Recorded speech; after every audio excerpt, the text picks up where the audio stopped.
Tonight on the Black Channel, the pressure is on. The bad guys thought that this was going to be a brush fire that would burn out and go away, but all these years later they see it's brighter and hotter than ever. The Black Channel is live.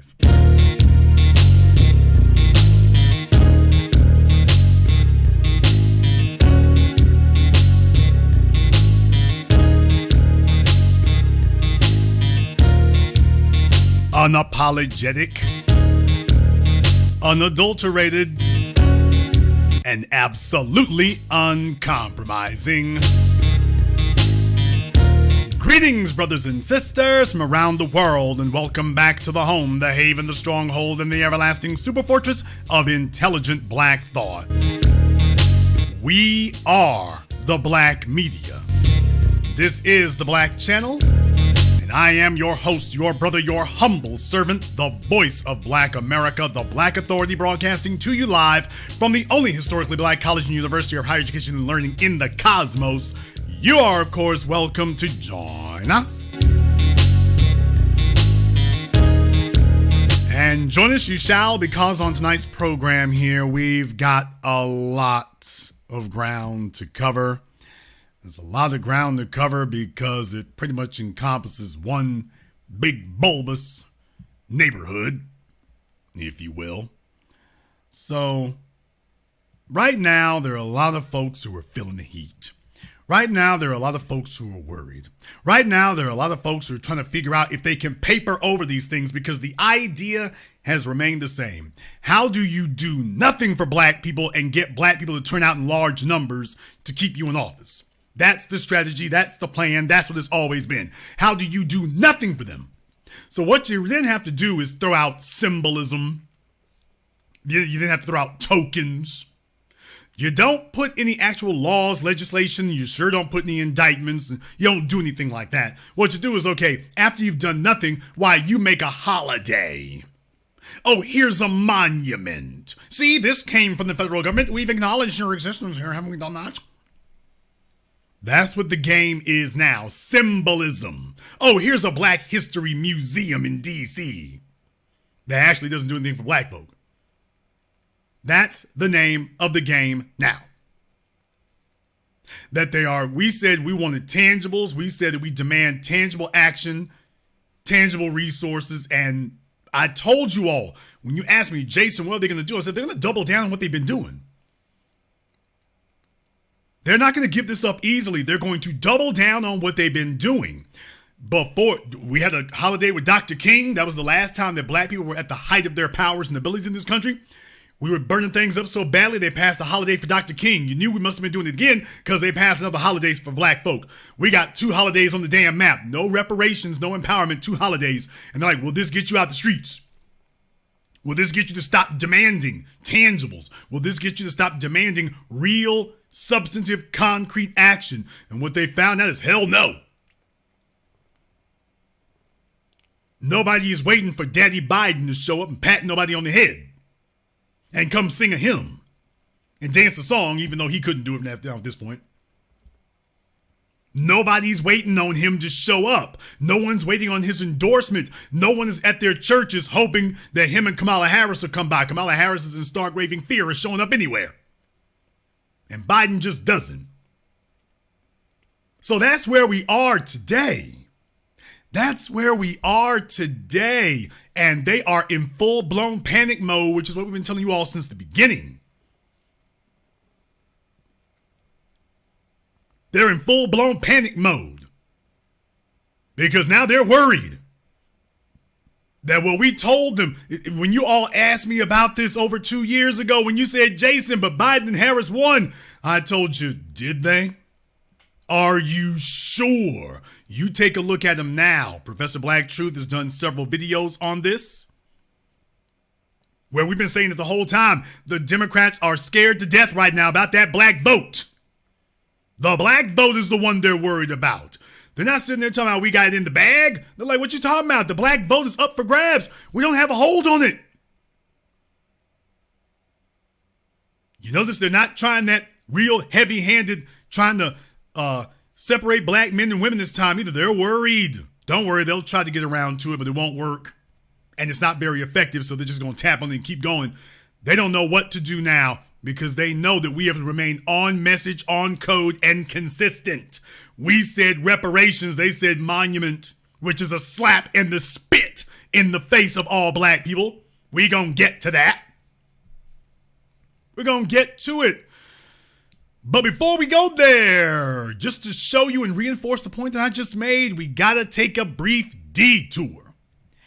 Gotta take a brief detour through the obese, obtuse land of Bowling Ball Martin. A few days ago here, the ball sat up here and did a program a few days ago. Dovetails wonderfully with what I just discussed here tonight. And I want you all to hear exactly what was said here.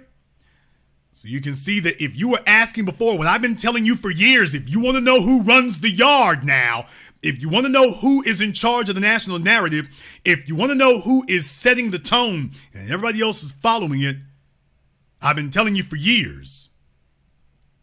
Here's more concrete proof in real time.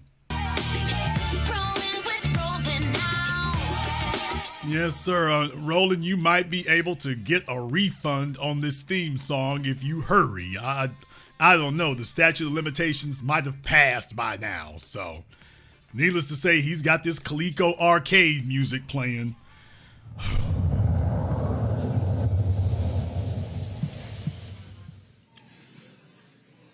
After the brutal beating death of a black man, the Department of Justice has launched an investigation into the Memphis Police Department. Kristen Clark, who leads the Civil Rights Division for the DOJ, made the announcement. Today, the U.S. Department of Justice is opening a civil rights investigation into the city of Memphis and the Memphis Police Department to determine whether there is a pattern or practice of conduct that violates the Constitution or our federal civil rights laws, based on an extensive review of publicly available information. Now, did you hear that? We're here to announce that we are launching another investigation. Yes, we want to investigate this police department. They don't hand the Asian community investigations, they hand the Asian community indictments. They don't hand the Jewish community investigations, they hand the Jewish community indictments. They don't hand the white LGBT community investigations, they hand the white LGBT community indictments. And by the way, is there a competent hair transplant technician in the room? This woman doesn't have traction alopecia, she's got tractor alopecia, but I digress slightly. As well as information provided to us, there are grounds to open this investigation now. Our decision to open this investigation now is not based on a single incident or event, nor is it confined to a specific unit or type of unit within the Memphis Police Department. For example, we received multiple reports of officers escalating encounters with community members resulting in excessive force. There are also indications that officers may use force punitively when faced with behavior they perceive to be insolent. The information we reviewed also shows that officers may use force against people who are already restrained or in custody. At times, the use of force practices results in serious physical injuries. Other information indicates that the Memphis Police Department may be using an approach to street enforcement that can result in violations of federal law, including racially discriminatory stops of black people for minor violations. Oh, so here goes the trick bag. So she finally gets to it, of black people. So this is supposed to be a bone they throw out there. See, we are doing real things for black people. See, you wanted to know what we're doing specifically for black people? Well, we're doing something specifically for black people. See? This is real, concrete, tangible, concrete benefits that you're receiving. We're doing something specifically for black people. Why, we're opening an investigation. Why, the investigation could take 2, 3, 20, 30 years to finish. But see, don't listen to those new black media people. See, we're actually doing something specifically for black people. Don't listen to them. We're actually doing something for black people. See? So they're trying to give Roland Martin and the rest of the shill media something that they can use. I told you about this for years. They're like, hey, you got to give us something because you've done nothing. Well, we'll open an investigation. So see, you can tell them that we're investigating these police departments. And see, if Trump were there wouldn't even be an investigation. How many indictments? How many people in jail? How many folk behind bars? Oh, 0. But you see, an investigation is just as good as an indictment, isn't it? Such encounters can be harmful, and they can also violate the law. Our review indicates that even in a majority black city, MPD's traffic enforcement may focus disproportionately on the black community. Black drivers receive a significant share of vehicle citations, such as for tinted windows or broken taillights. And the information also suggests that these disparities are not new here in Memphis. Police departments with inadequate training, supervision, and accountability systems struggle to prevent misconduct or address misconduct after it has occurred. We reviewed allegations of deficiencies in these systems within the Memphis Police Department. Today, we are not concluding that these allegations are of excessive force, improper searches and stops, and racial disparities are sufficient to show a legal violation without further analysis. But did you get that? Now, did you hear what she just said there? After all that damn fluff talk she did you hear that part right there? Within the Memphis Police Department.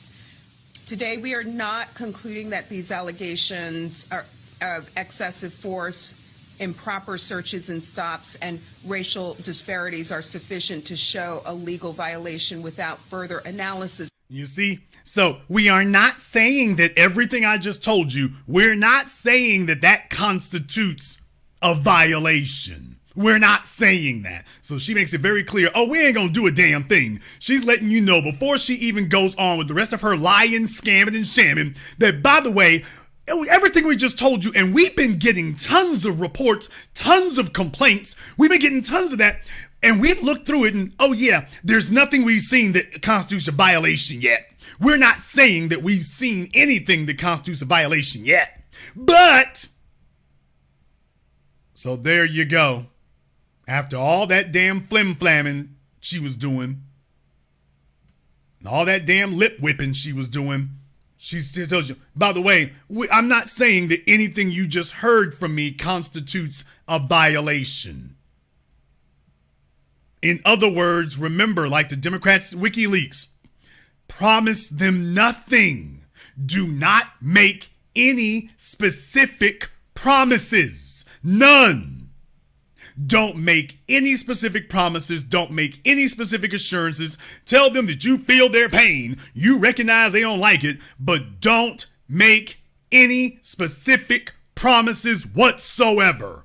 Acknowledge racism. Even go ahead and give them examples of racist incidents. You can acknowledge them, but don't give any specific promise after you've done it.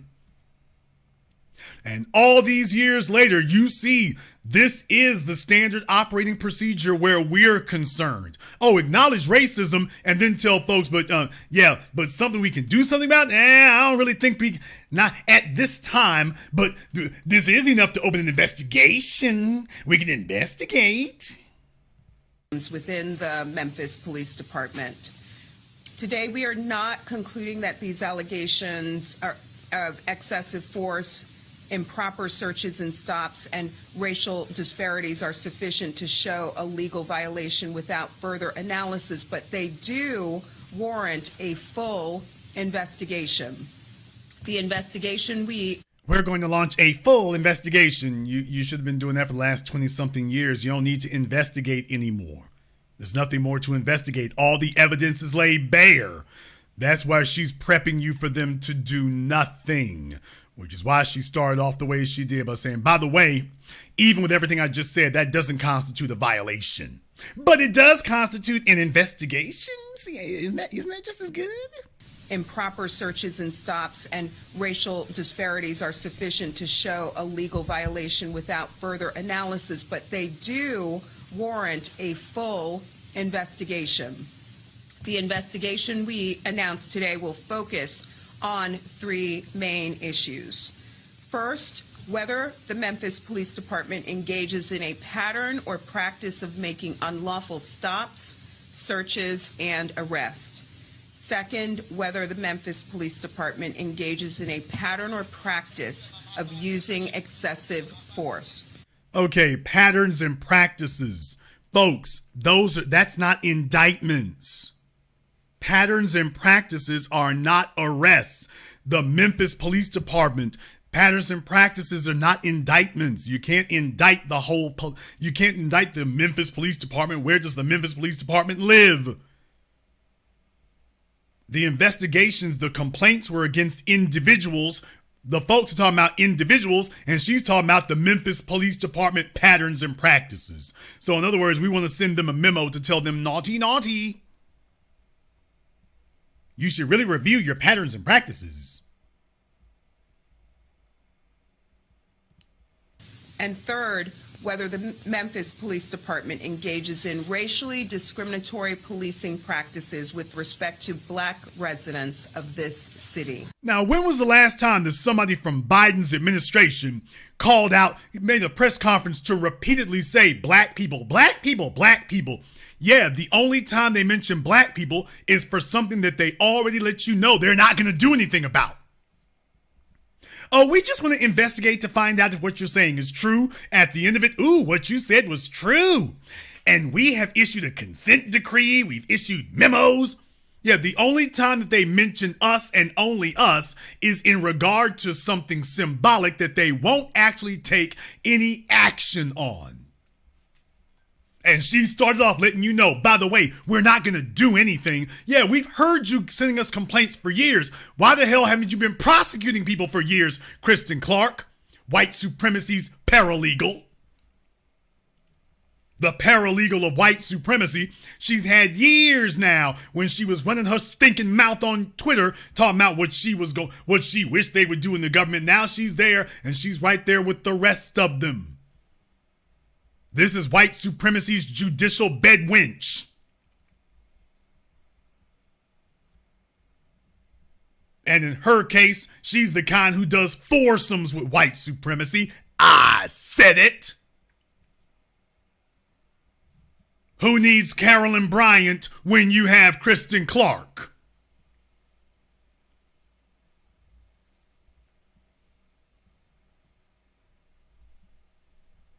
These prostitutes of the system have been sitting there for years. She knows everything that's wrong with it. She could take action, but she's let you know that, by the way, she is here to be the black face of the white supremacists.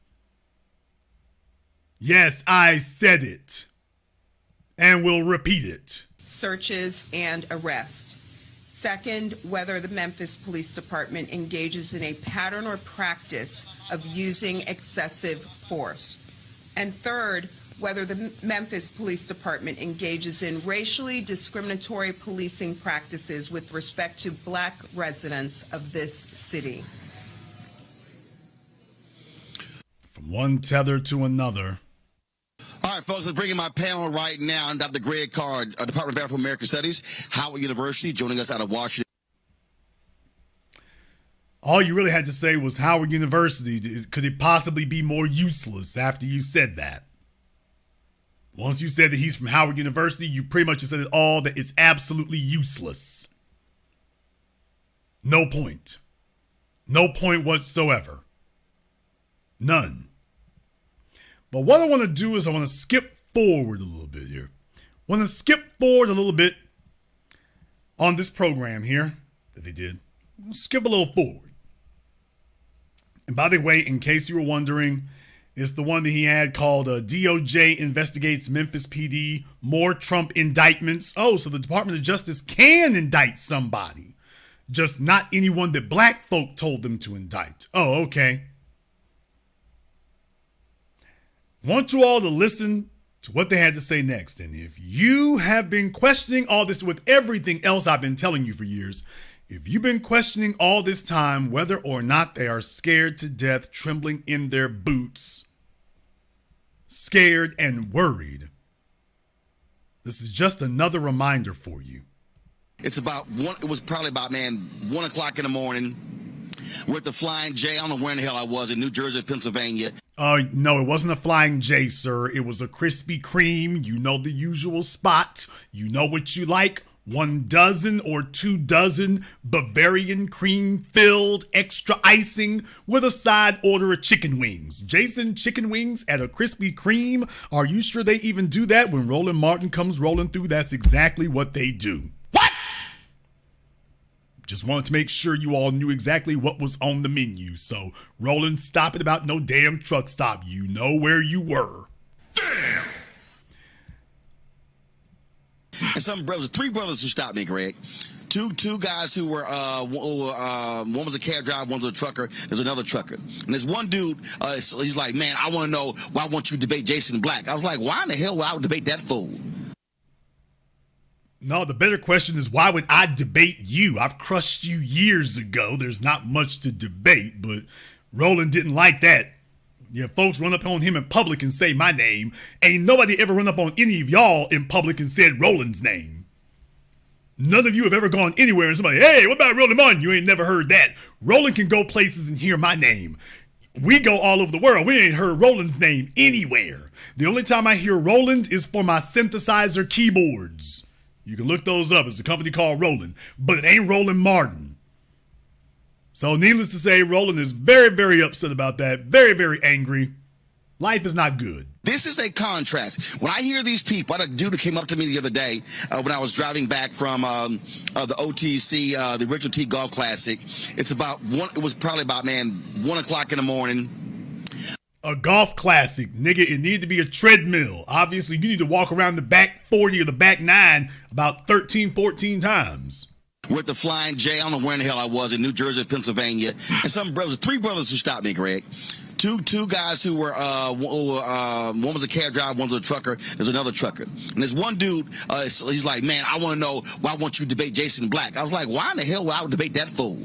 I'm like, I don't give a damn what he is. I said, he's irrelevant. So this brother starts going on and on and on about, oh, man, you always sitting here talking about voting for the Democrats. I said, okay, tell me what you care about. Give me 3 issues. I said, and I will show you the contrast between what Republicans are voting for and Democrats. Reparations.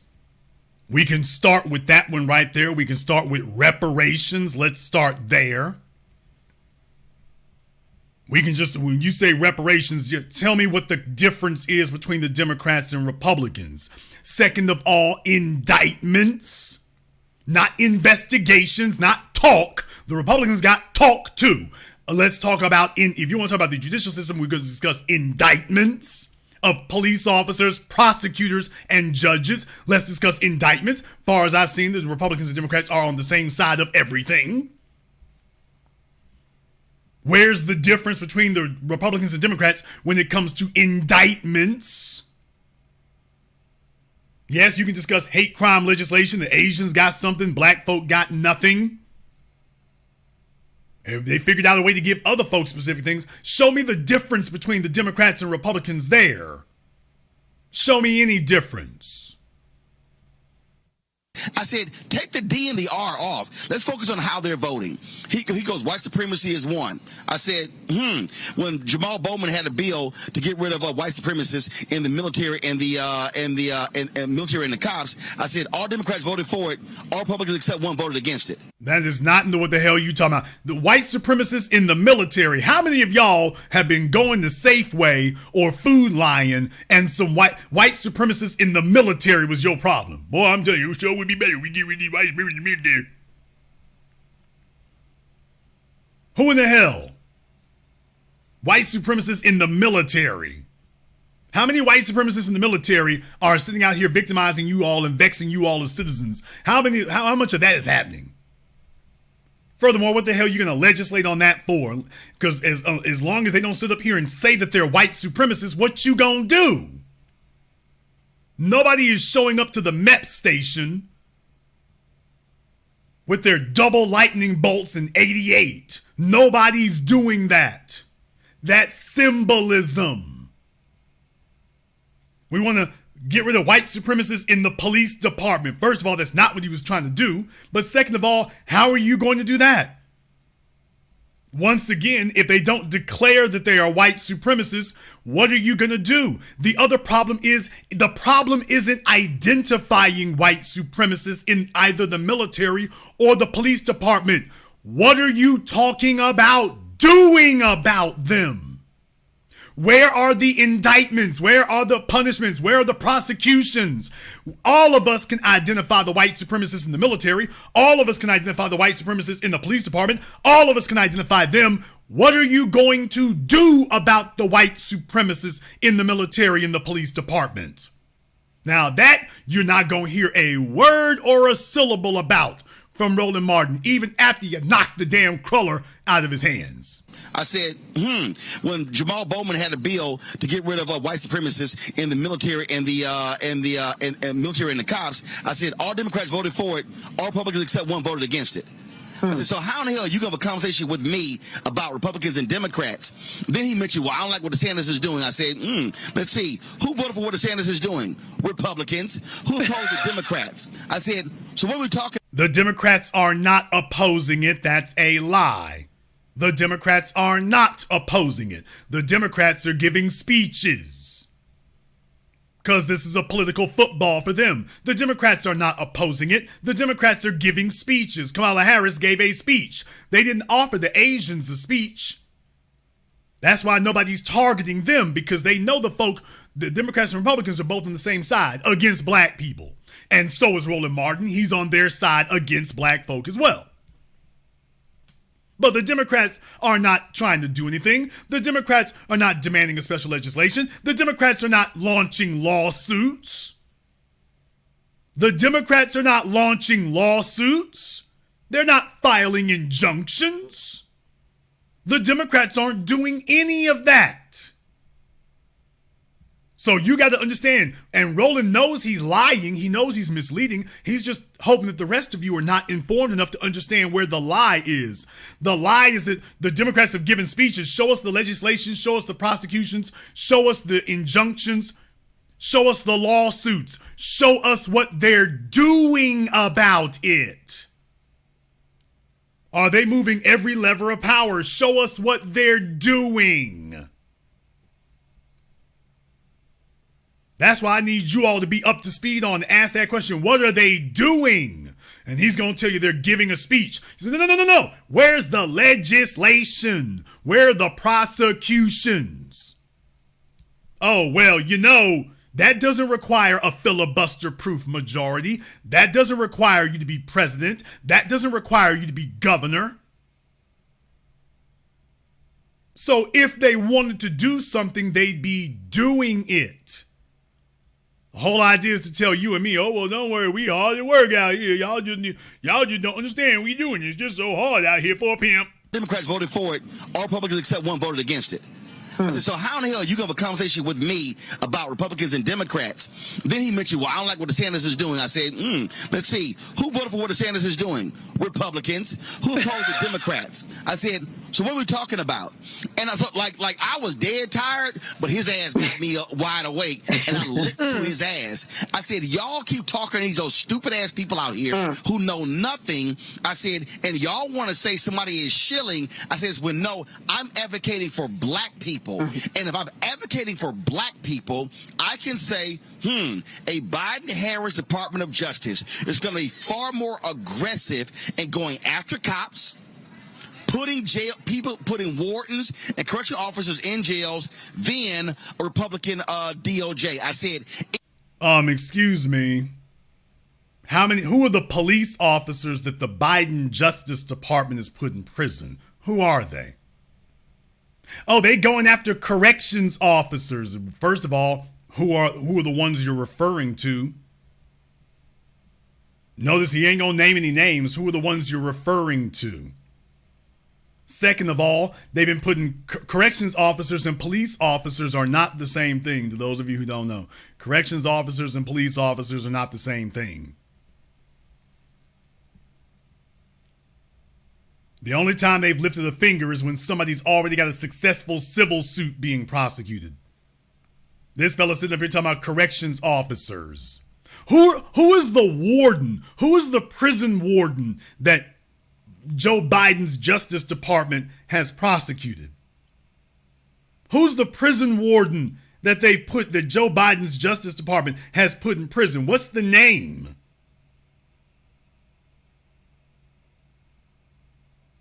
Somebody tell me, what's the name of the prison warden that the Joe Biden's Justice Department has prosecuted?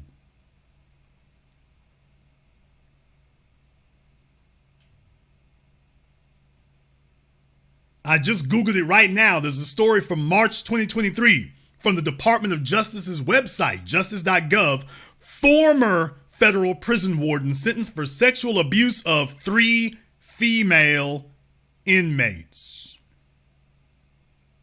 Don't worry, Roland will tell you that helps black folk, though. That's what he'll tell you. He'll tell you that.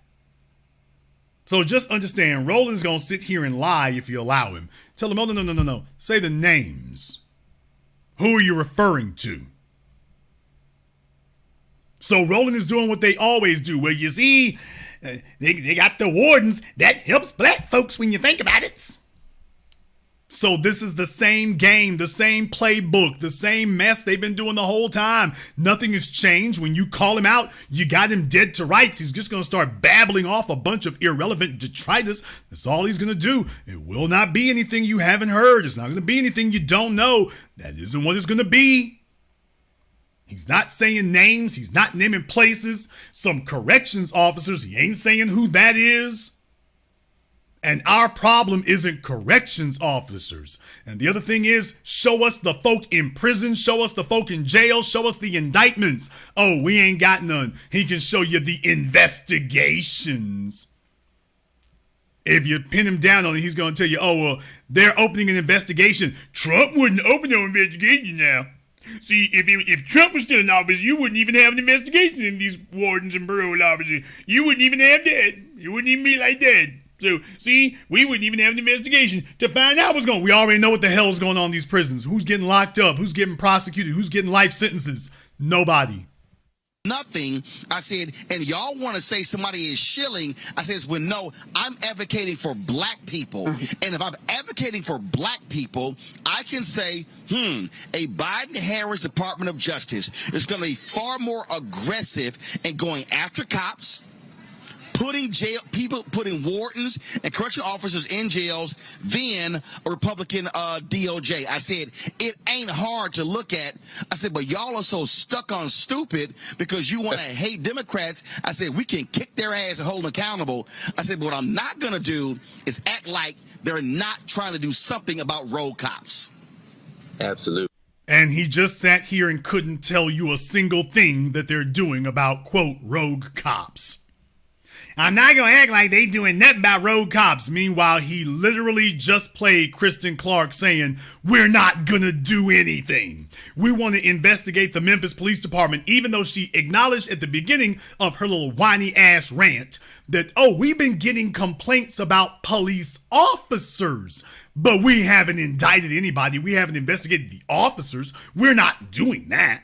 Well, we'll investigate the police department because that stops us from having to investigate officers.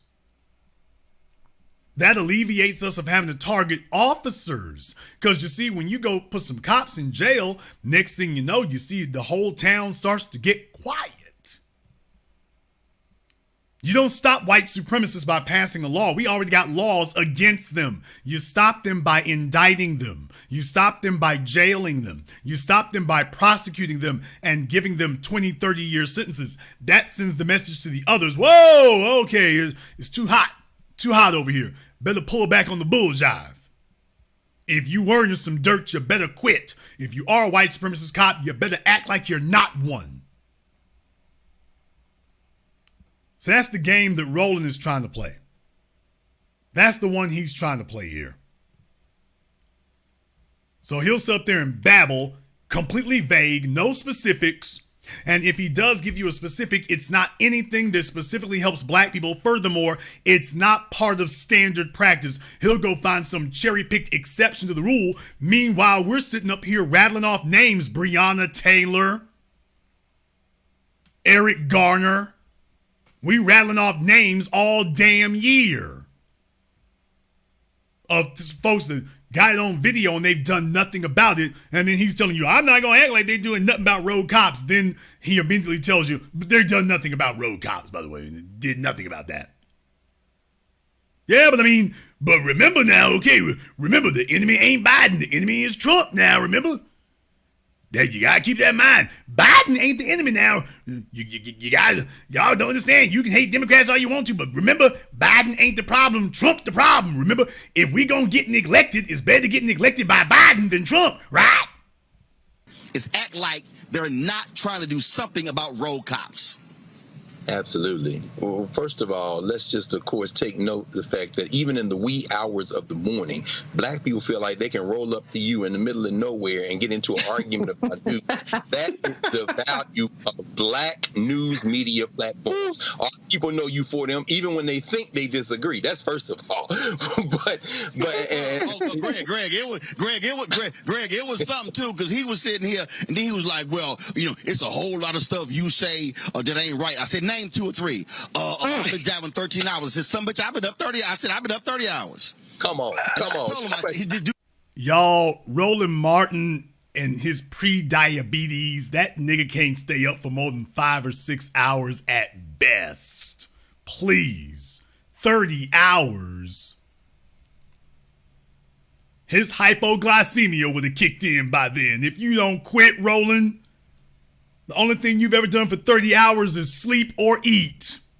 Some combination. If you don't stop trying to act like you some Iron Man. I was up for 30 hours. Man, if you don't stop. If he tried to do anything for 30 hours other than sleep, he'd have heart palpitations. Who in the hell be stupid enough to believe that? Black news media platforms. All people know you for them, even when they think they disagree. That's first of all. Greg, it was something too, because he was sitting here and then he was like, well, it's a whole lot of stuff you say that ain't right. I said, name 2 or 3. I've been driving 13 hours. I said, some bitch, I've been up 30. I said, I've been up 30 hours. Come on. I told him, I said, his name was Brandon. I said, Brandon, let me tell you something. You ran up against a real one. I said, I don't care how tired I am, my ass ready to hit you with facts. I said, you better stop listening to fools like Jason Black and Professor Black Truth and the rest of these fools. I said, because you roll up on me, I'm going to hit your ass with receipts. The only receipt you gonna hit us with, nigga, is the receipt from Wendy's, the receipt from Five Guys, the receipt from Cookout, the receipt from Dunkin' Donuts and Krispy Kreme. That's the only receipts you gonna hit us with. You're not gonna hit us with any type of receipts if for anything we said about Biden. You ain't gonna do that. So let's be very clear. Though you're not gonna hit us with the same receipts we gonna hit you with. None. Not at all. Not at all. Give it up. And by the way, it must have bothered that. I don't know who Brandon is. I was asking folks if y'all got the original video from him. If y'all got the original video, I've been looking to see what that was. Okay, in the super chat, Bernie, you said I've been interested to see what the original video was. I need y'all to be ready when you're gonna talk about him. But Bernie, like I say, if that was you at the truck stop, I never got the original video. I'd be interested to see what it was. I've been asking folks if they got the original video the hell he's talking about. It must have bothered him something bad because he mentioned me twice. Then he takes a swipe at Professor Black Truth for no damn reason. And Roland, you don't really want to get that one kicked off. But like I say, Professor Truth will probably just ignore you altogether. Even though you're so big, it's kind of hard to ignore you. It's like some planetoid obstacle. It's like, okay, I can't really walk around it and it's pulling on you. So folks, understand something. If Roland could defend Joe Biden, Roland would just be doing it. That's the whole point and the whole takeaway here. If Roland could defend Joe Biden, he'd be doing it. But he can't. Kristen Clark, the white supremacist paralegal,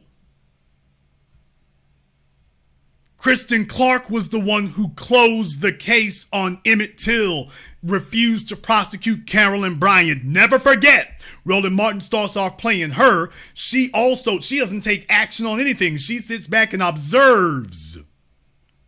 She sits back and observes the injustices. She doesn't do anything about them. Not at all. Not at all. Kristen Clark has a shameful resume of rubbers to everything that Donald Trump didn't investigate, everything that happened under President Trump that he didn't investigate. It isn't like Kristen Clark came into office saying, okay, I'm ready to go, and rattling off a list of investigations and indictments. There isn't one single case that Donald Trump's Justice Department didn't pursue that Kristen Clark walked into office and started pursuing it. Not a single one. Not a single one. I documented this months ago that Kristen Clark was the one who closed the Emmett Till case. They reopened it, and then just to show you how determined she was to make sure that there wouldn't be any more investigation of Carolyn Bryant, just to show how dyed in the wool in defense of Carolyn Bryant that Kristen Clark was, they didn't just end the case, they said, we're going to close it. They didn't just suspend it and leave it open. They said, we're going to close it.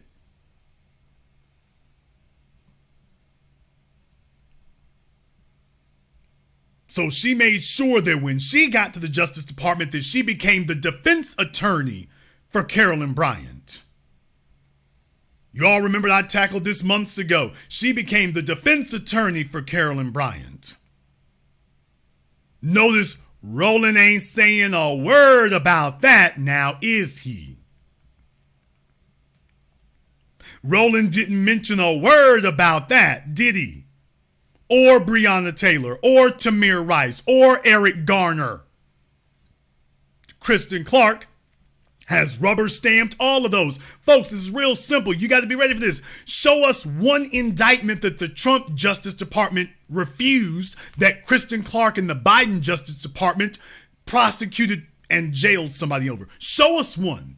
Yeah, you're going to tell us, well, Trump wouldn't have did nothing. He would have ignored all these cases. And show us a single one that his Justice Department didn't pursue that Biden's Justice Department did. Spoiler alert, they didn't. And Roland knows this. So his job becomes to sit up here and babble and ramble. See, that's what they done told him now. They probably just told him, well, you know what? You get in line, you little round bastard. You might be in line for a deputy White House press secretary position, which Roland is never going to happen. Never in a million years. I don't care if they blow up the U.S. Capitol like that season of 24. You ain't never going to be the White House press secretary, deputy press secretary, undersecretary, on-call press secretary, temp worker set press secretary. It ain't never going to be you. You will never be listed on any of these documents on a government roster, cabinet position of any kind. It will never occur. Never. No, he doesn't even qualify for court jester or janitor. He will never set foot in an administration. Never. Never. No, he's not even the male Simone Sanders. Simone Sanders at least got a position. Roland ain't gonna get that far. Please. He can't even get Kamala Harris and them to allow an interview with them. Roland is not just a shill. Roland is a flunky. An unpaid, unaccredited flunky.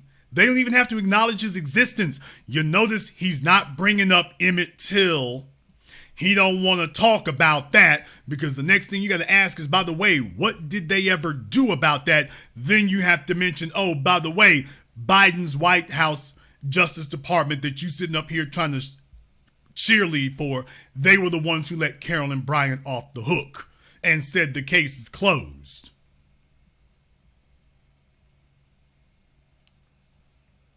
No, he don't want to talk about that. He doesn't want to discuss that. He's not going to talk about indictments and prosecutions. He don't want you to start running up the scoreboard on that. He's going to bring up mythical, mystical, fantasy, make-believe. Police and corrections officers won't name a single indictment, nothing that came from the Justice Department. And never forget, they tried to let the killers, the McMichaels, the killers of Ahmaud Arbery, their Justice Department tried to let them off. Let's see if we can work out a deal with them to let them go early. Remember, that's what they tried to do. Roland's not going to bring that one up to you. He's not going to bring that one up. So just remember, he's sitting up here sacrificing himself because Roland has nothing to lose. First of all, if you take a look at his view numbers and mine, it ain't even close. It ain't even close. Speaking of which, if you all like what you hear on tonight's program, give me the fire emoji in the chat room and hit the likes button for me. It's almost 4,000 people in here live right now. So if you like what you're hearing on tonight's program, give me the fire emoji and hit the likes button for me. We're not playing any games. Folks, we are the only people who demand concrete tangibles. Concrete tangibles economically, concrete tangibles judicially. Don't give me no damn investigation. Y'all, when they come at black folk, they don't hit us with no investigations. They hit your ass with an indictment. They hit your ass with a prosecution. Bill Cosby, y'all take a look at Bill Cosby. That man, when he was running for DA in Philadelphia, he wasn't offering no investigations. He said, vote for me and Cosby's in jail. And he did it. Vote for me and Cosby is behind bars. And he did it. Black folk, you can't sit up here and fall for this old ADHD, brain dead ass after school 3-year-old stuff. When they go after black folk, the investigation take about 3 days. You are indicted the next week. It's not that hard and it's not that difficult. The only difference here is they don't want to prosecute the folk you talking about. They prosecute black people. They don't prosecute people on behalf of black people. Them the rules. Them the rules. And Roland is sitting up here right now and he understands, oh hell, he can't make it over here on our side of the fence.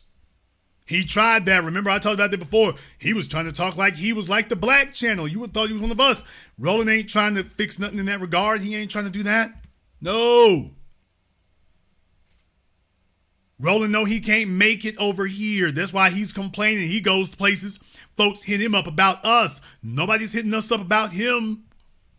He's got no stroke over here. And what by him doing this much complaining, he's letting you know, oh, he's hella worried. He's hella worried. Remember what I've always told you all. Roland's job is to get Black America back on track. To just vote Democrat no matter what's going on. And that's why I was telling you all, he's scared to death of that because if he can't deliver the bacon, if he can't deliver the goods, he's a goner. He can't negotiate for things he hasn't done. So he's got to be able to demonstrate, hey, you won, and it was a direct cause of me. It was a direct result of my work and what I've done. Roland ain't got nothing to show. And if they lose and lose handily, they're going to look at him and say, yeah, you're worthless. So Roland is in a fight for his life. And the reason he's in a fight for his life is because everyone can see what the problem is now. Biden is weak. Biden is weak. Biden didn't need an investigation to get them folks to pardon his crackhead son.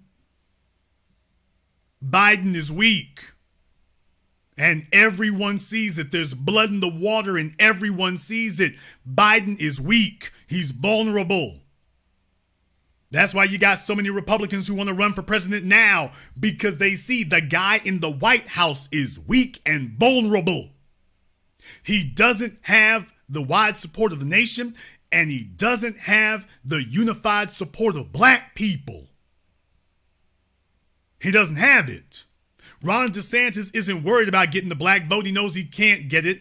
What he's calculated is that Biden can't get it either. Never forget that. Ron DeSantis and the Republicans are not counting on getting the black vote. What's emboldened them is they're looking at Biden and saying, oh, he can't get it either. Okay, we can't get the black vote, but he can't get it either.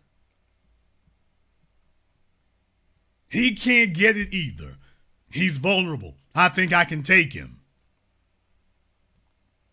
Roland Martin is here to try to shore up the black folk, and you hear what he's saying. Don't tell me they ain't doing nothing for black folks. You notice he didn't say anything economically. He can't ride that horse. There's nothing there economically.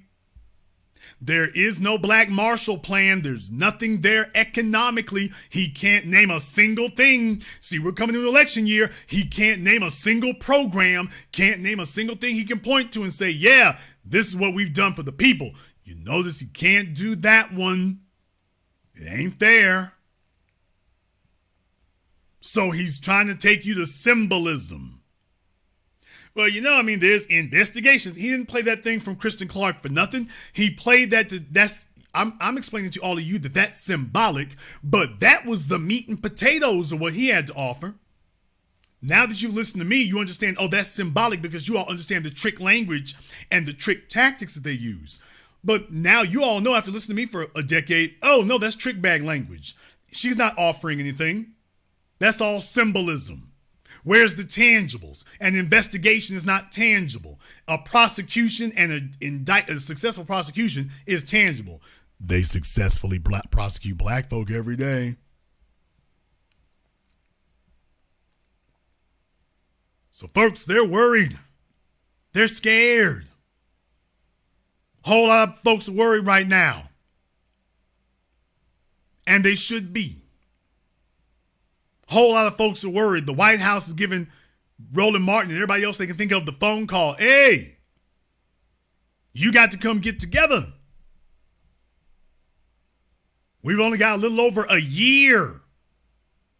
And black folk are shaky on Biden.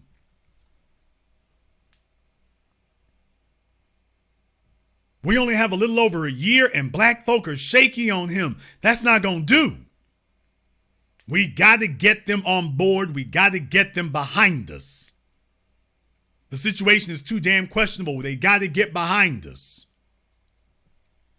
So if you all were questioning or wondering what was going on, and by the way, you don't hear Roland Martin saying that mess about it doesn't matter if you vote either, by the way. You notice you ain't hearing none of that jive talk this time, are you? Yeah, you ain't hearing Roland Martin say, well, just stay your asses home. You notice you're not hearing that this time, are you? Yeah, you ain't hearing none of that old flipping ass talk he was giving before. He's taking shots at the new black media in the hopes he can get more eyeballs on them. Roland, you don't want me to put more eyeballs on you because the new eyeballs I bring to you are going to be eyeballs that are there to detract from you, not support you. You don't want our eyeballs on you. You don't want your new audience to get debriefed by me first. That ain't what you want. So, folks, he's in an existential fight for his life because the Democrats are in an existential fight for theirs. They're in an existential fight for theirs.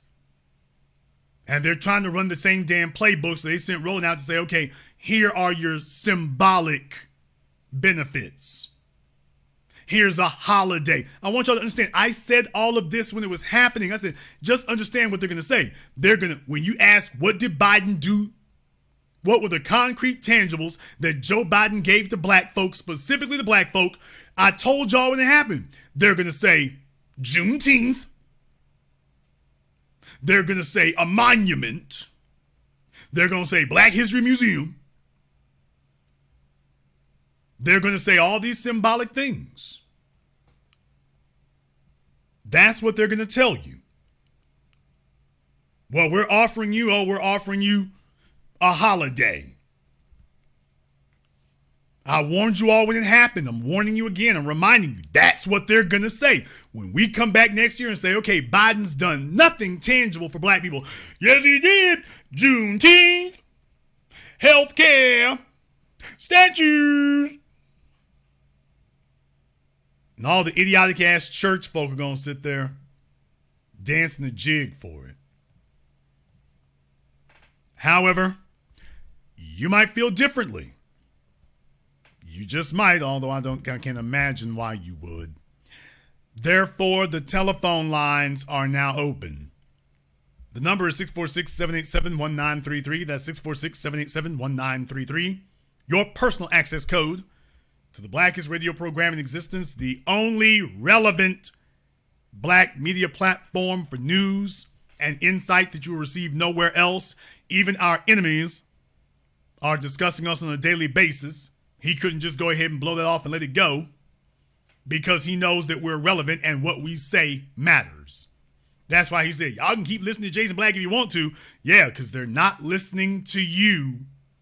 Yeah, you should be concerned about them listening to me because they're not listening to you. That's for certain. They're not listening to you.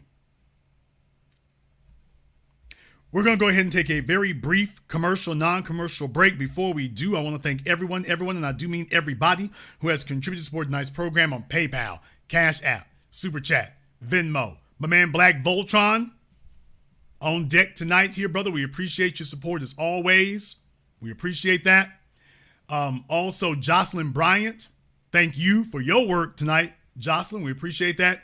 YGLTB1, these monuments will be a double entendre, a symbol that we could be killed with impunity without justice forthcoming or posthumously, and a symbol for them from a time where they felt the most free because they could kill us in any way they chose without consequence. We don't want or need symbolism. We need concrete tangibles. Jail sentences are tangible. Prosecutions and successful prosecutions are tangible. Economics specifically for us are tangible. You can mention us specifically at a press conference, then you can mention us specifically in funding and prosecutions. When we come back, we'll be dealing with this and more. This is The Black Channel. Are you ready to take the next step in your career or business? With Higher Life Recruiting and Consulting, you can get the help you need to reach your goals.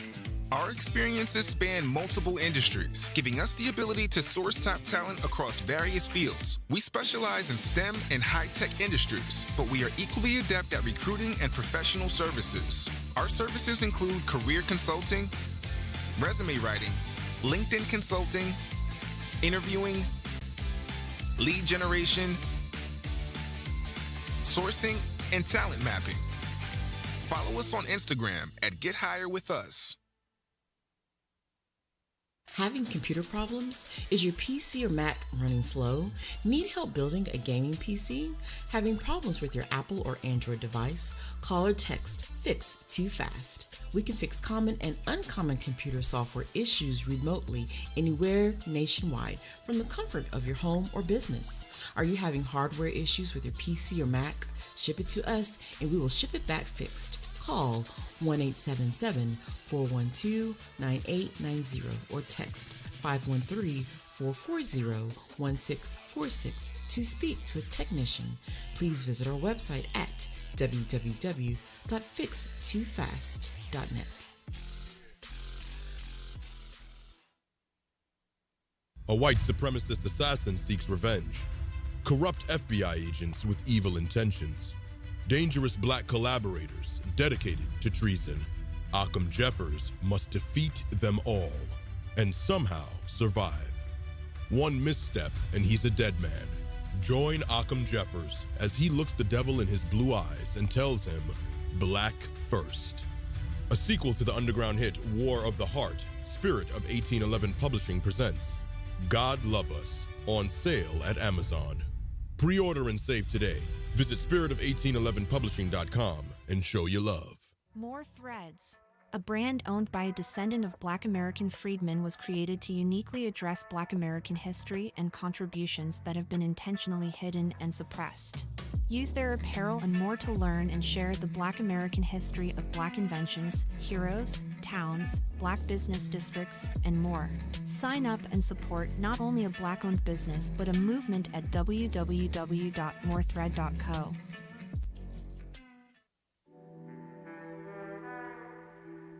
Order yours today. to experience all the benefits of Ash Kickin' natural body butter. With skin so smooth and soft, you'll thank us for it. Shop Ash Kickin' online. That's ASHKICKIN.com.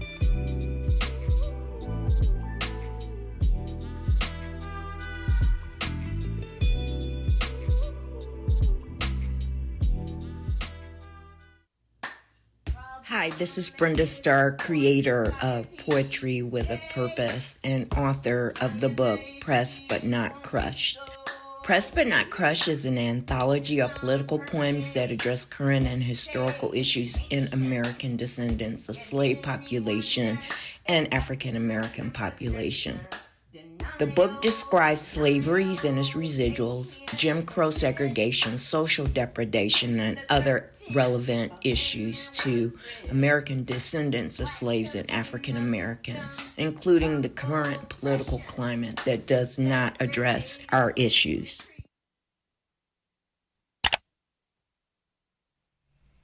This is the Black Channel. I am your host, your brother, your humble servant, the Black Authority. And the telephone lines are now open. The number is 646-787-1933. That's 646-787-1933. Your personal access code to the blackest radio program in existence, the only one of its kind on planet Earth today. And as always, you're welcome to join us. Tonight's program is a brief reminder to you all about why we're here as the black media. Do you all understand that when Barack Obama was in office, stepping over our dead bodies, stepping over the dead bodies of our children, that there wasn't a name that you could say that would send these folks running? I want you to understand that. Roland Martin isn't upset because he doesn't know who Jason Black is. And let's be very, very clear. We are all Jason Black, because whenever you run up on Roland in public, when you say the name Jason Black, he doesn't know if that's who that is he's talking to. So there's power in this universality. A decade ago, we didn't have that. A decade ago, they could tell their lies. They could send out their shills. You said a name. It wasn't relevant. But now when you run up on these folks, all you got to say is a name. And they start running. By the way, if you're in the chat room, if you want to give us a call, you can go ahead and give us a call at the telephone number on the screen. Bernie, if that was you, you can go ahead and give us a call. Roland said your name is Brandon, so okay. But if you want to, you can give us a call. Folks, understand something. At this point right now, a decade ago, this didn't happen. It didn't happen. Where when you say, understand something, Roland's not upset because he doesn't understand what the agenda is. When you say Jason Black, he knows what the damn agenda is. He knows the agenda is concrete tangibles. He knows the agenda is reparations. He knows the agenda is prosecutions, not investigations. He knows what it is. So he's got to kick in the spin mode. He's got to kick in the spin mode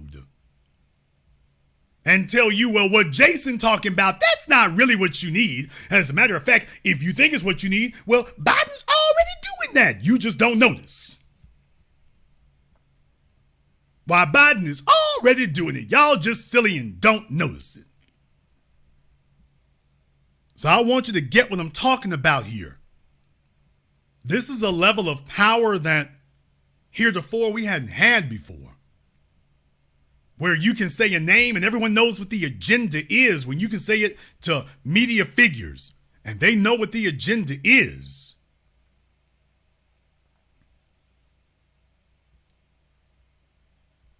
Folks can call up C-SPAN. You can call up CNN. You go places. And what I'm saying is that if you have doubted that your investment here has had a sizable return, do not believe Jason Black. He might be misleading you. Go ask our enemies. Go ask our enemies if your investment has got a return on it. Go ask our enemies whether or not the alternative narrative is having an effect and influence. Don't ask Jason Black. Jason Black may be self-serving. Jason Black might mislead you. Go ask Roland Martin if we're having an effect. Go ask him. Go ask them folks over there with their no-ass YouTube channel if we're having an effect. They're not arguing against CNN. They're arguing against us. He's not arguing against Fox News. He's arguing against Jason Black by name. Now, that's not a result of being powerless and getting nothing done. That's a result of over a decade and a half of consistent, persistent, relentless, unapologetic work. He's acknowledging that we control the narrative. Going into an election season, he is now conceding we control this narrative over here, and he's trying to figure out a way to take it back. But I'd like to remind you of one more thing. I want to send a special thanks right now to my man Black Voltron, because Black Voltron gets something. I want to say something to y'all. Roland Martin is getting money from the Democrats. They're throwing a little dollars under the table because they have to. Y'all know they're slipping him a few dollars under the table.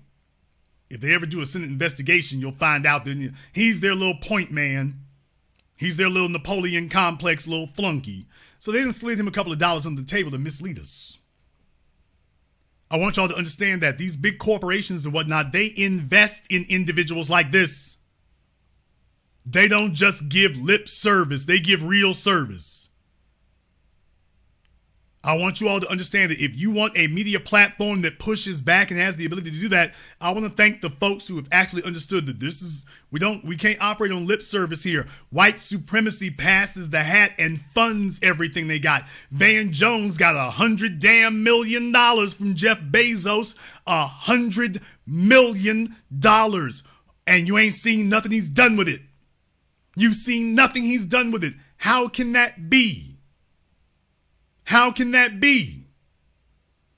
How did Van Jones get $100 million from Jeff Bezos for some sort of outreach or communications and nobody's seen what it was for? Jeff Bezos isn't stupid. Obviously, he must have gotten what he wanted out of Van Jones.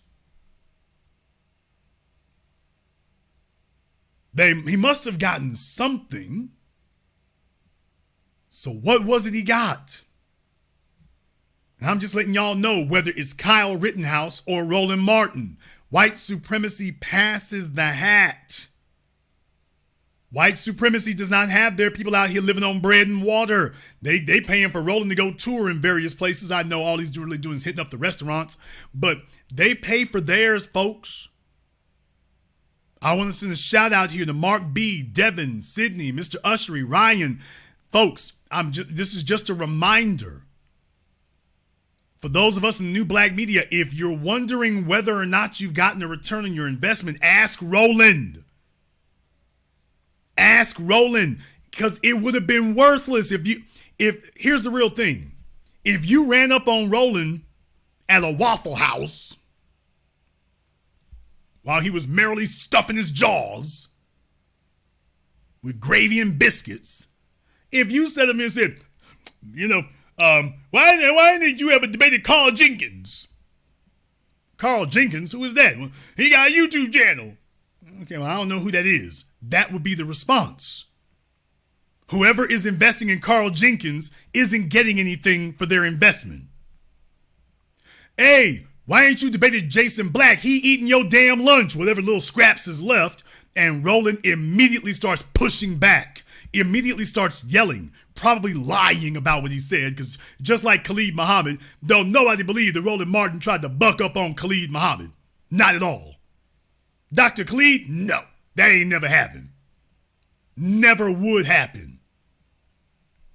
So I'm sure he's lying here too, but my point is, when you ran up on him with this, he couldn't help but respond. Your investment here is paying dividends.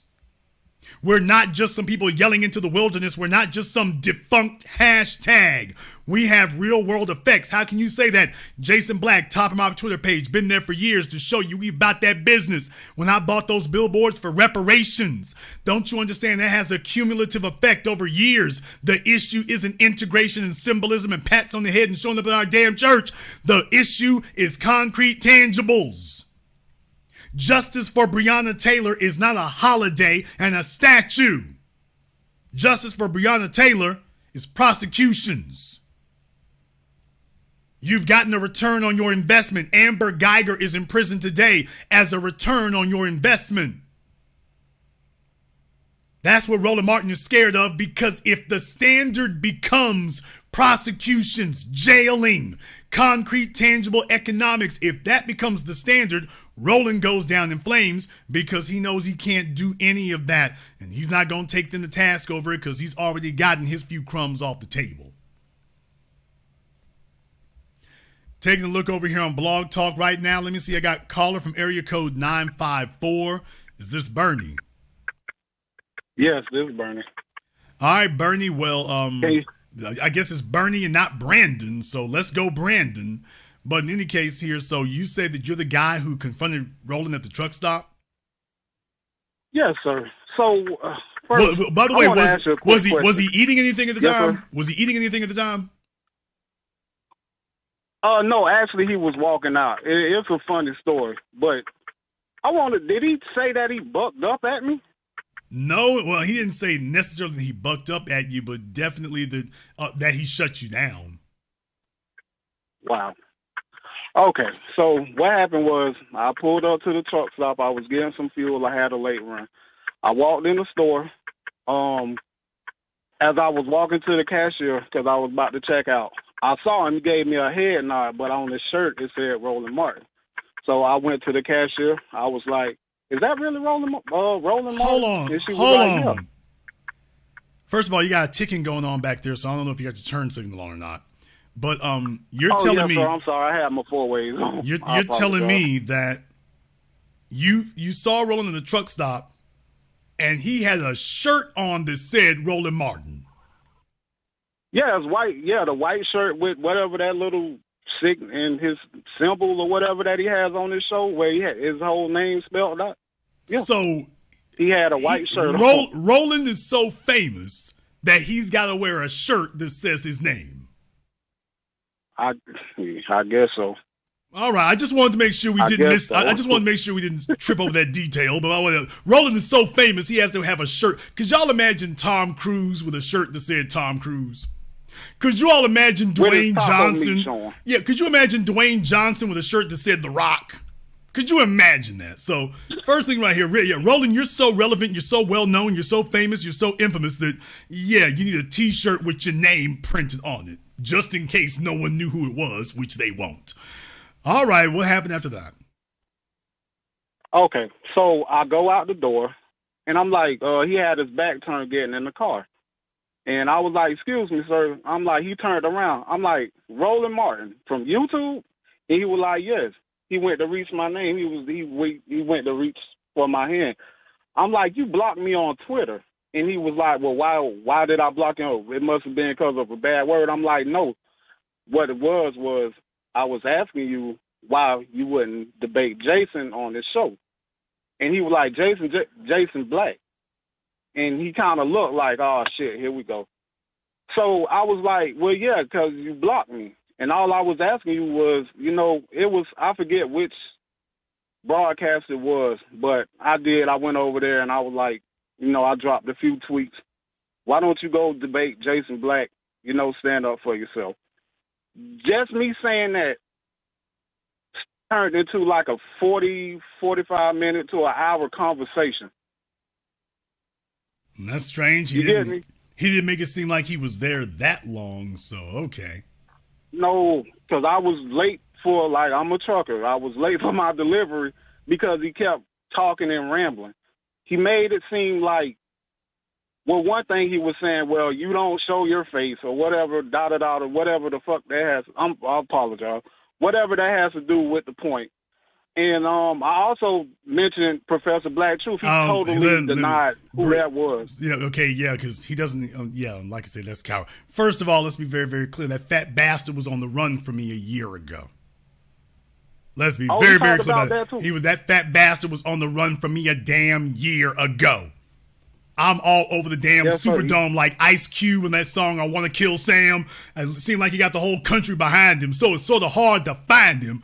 I'm like, I'll be damned. Y'all know I was on the scene. You all have never, ever seen me live tweet where I was.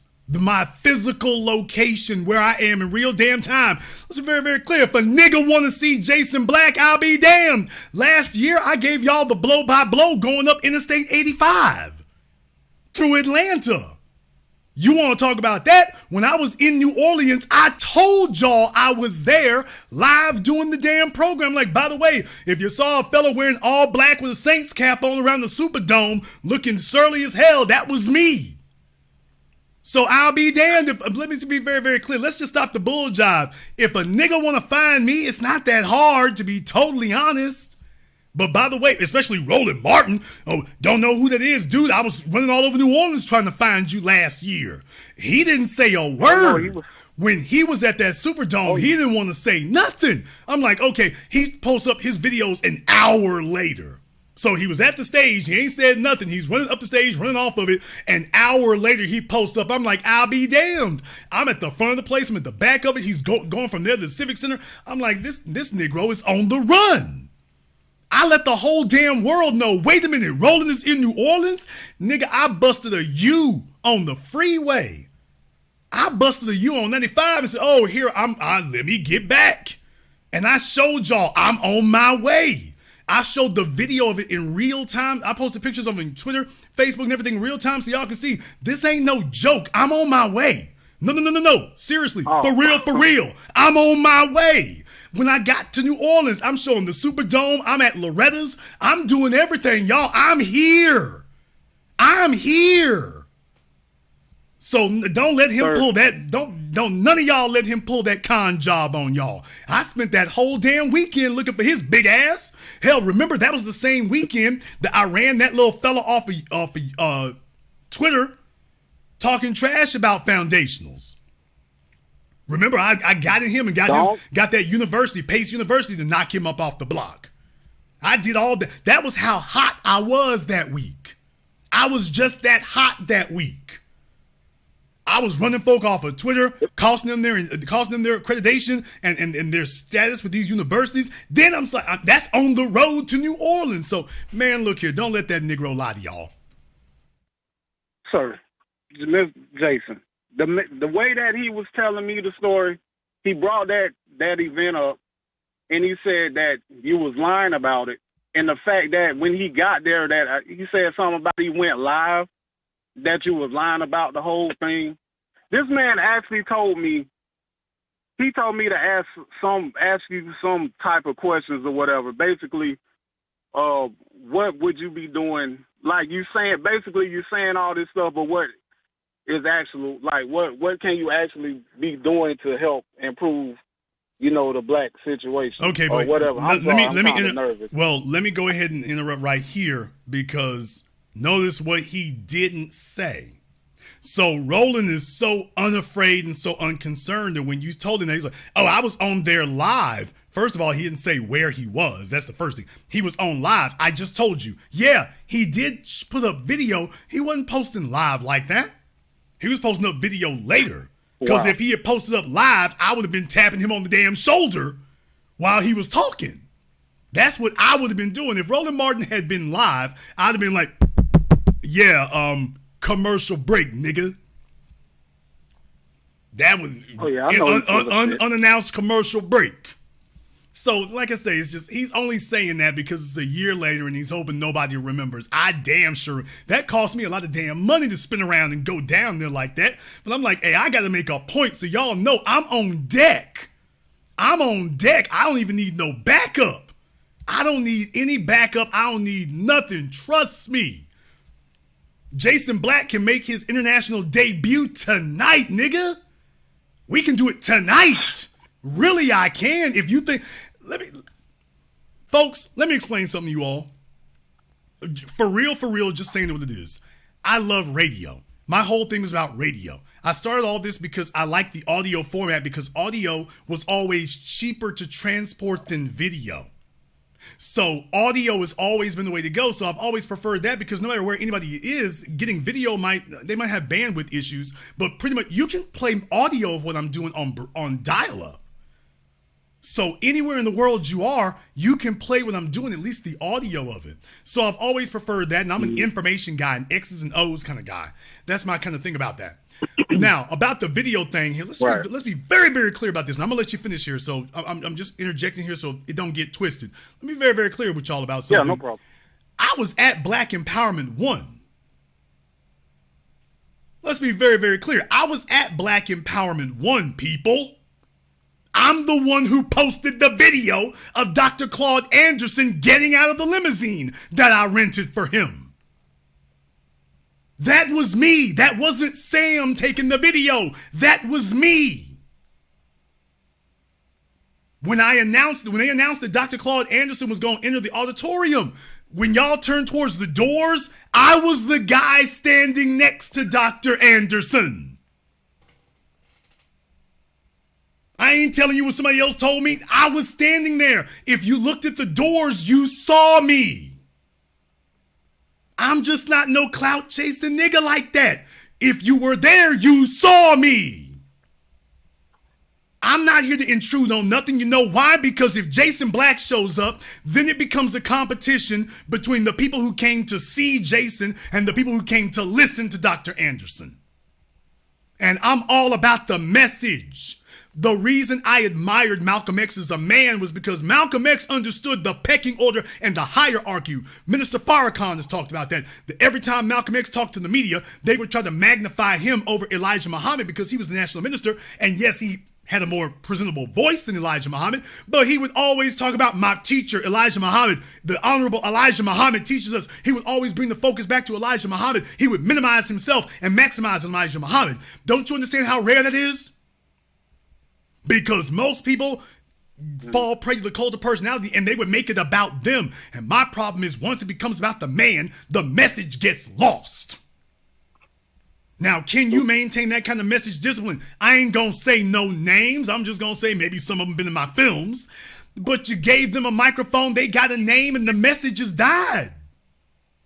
They were doing much better when they were at a lower level of notoriety. Now it's all about them. Now it's all about getting their name out there. It's all about that. And the people are so easily distracted. That's what I learned. Over almost a decade working in corporate America, that's what I learned. People are very easily distracted. So I've tried to keep this about the message. If my message was so derelict and my message was so hollow and my message was so weak, Roland would be able to knock that down with one of them damn cheese puffs he's carrying with him all the time. It wouldn't be hard. It wouldn't be hard. So let's be very, very clear about this. I do this because you can call it my presentation. You can call it my shtick. You can call it my image. You can call it whatever you want to. This is just something I've constructed. And it keeps people on message and on code. There's a purity of purpose. These are the special forces here because you all appreciate this. You appreciate the fact that Jason ain't never tried to make it about him. I've never tried to make this about me. You all appreciate the fact that when Amber Geiger they talking about not indicting her, Jason Black was on deck, went to his home away from home, Dallas, Texas, and got billboards on his own dime. Roland Martin ain't never lifted a finger. I went to Dallas on my own dime. I didn't crowdfund nothing. I didn't ask money. And I told all of y'all, don't send any. I'm trying to show you I'm leading through my example. And I paid for those with my own money. The reparations billboards, my own money. Folks are always like, hey, we want to support that. I'm like, hey, if I need you, I just need you to be ready when I send out the call. When I send the call, be ready.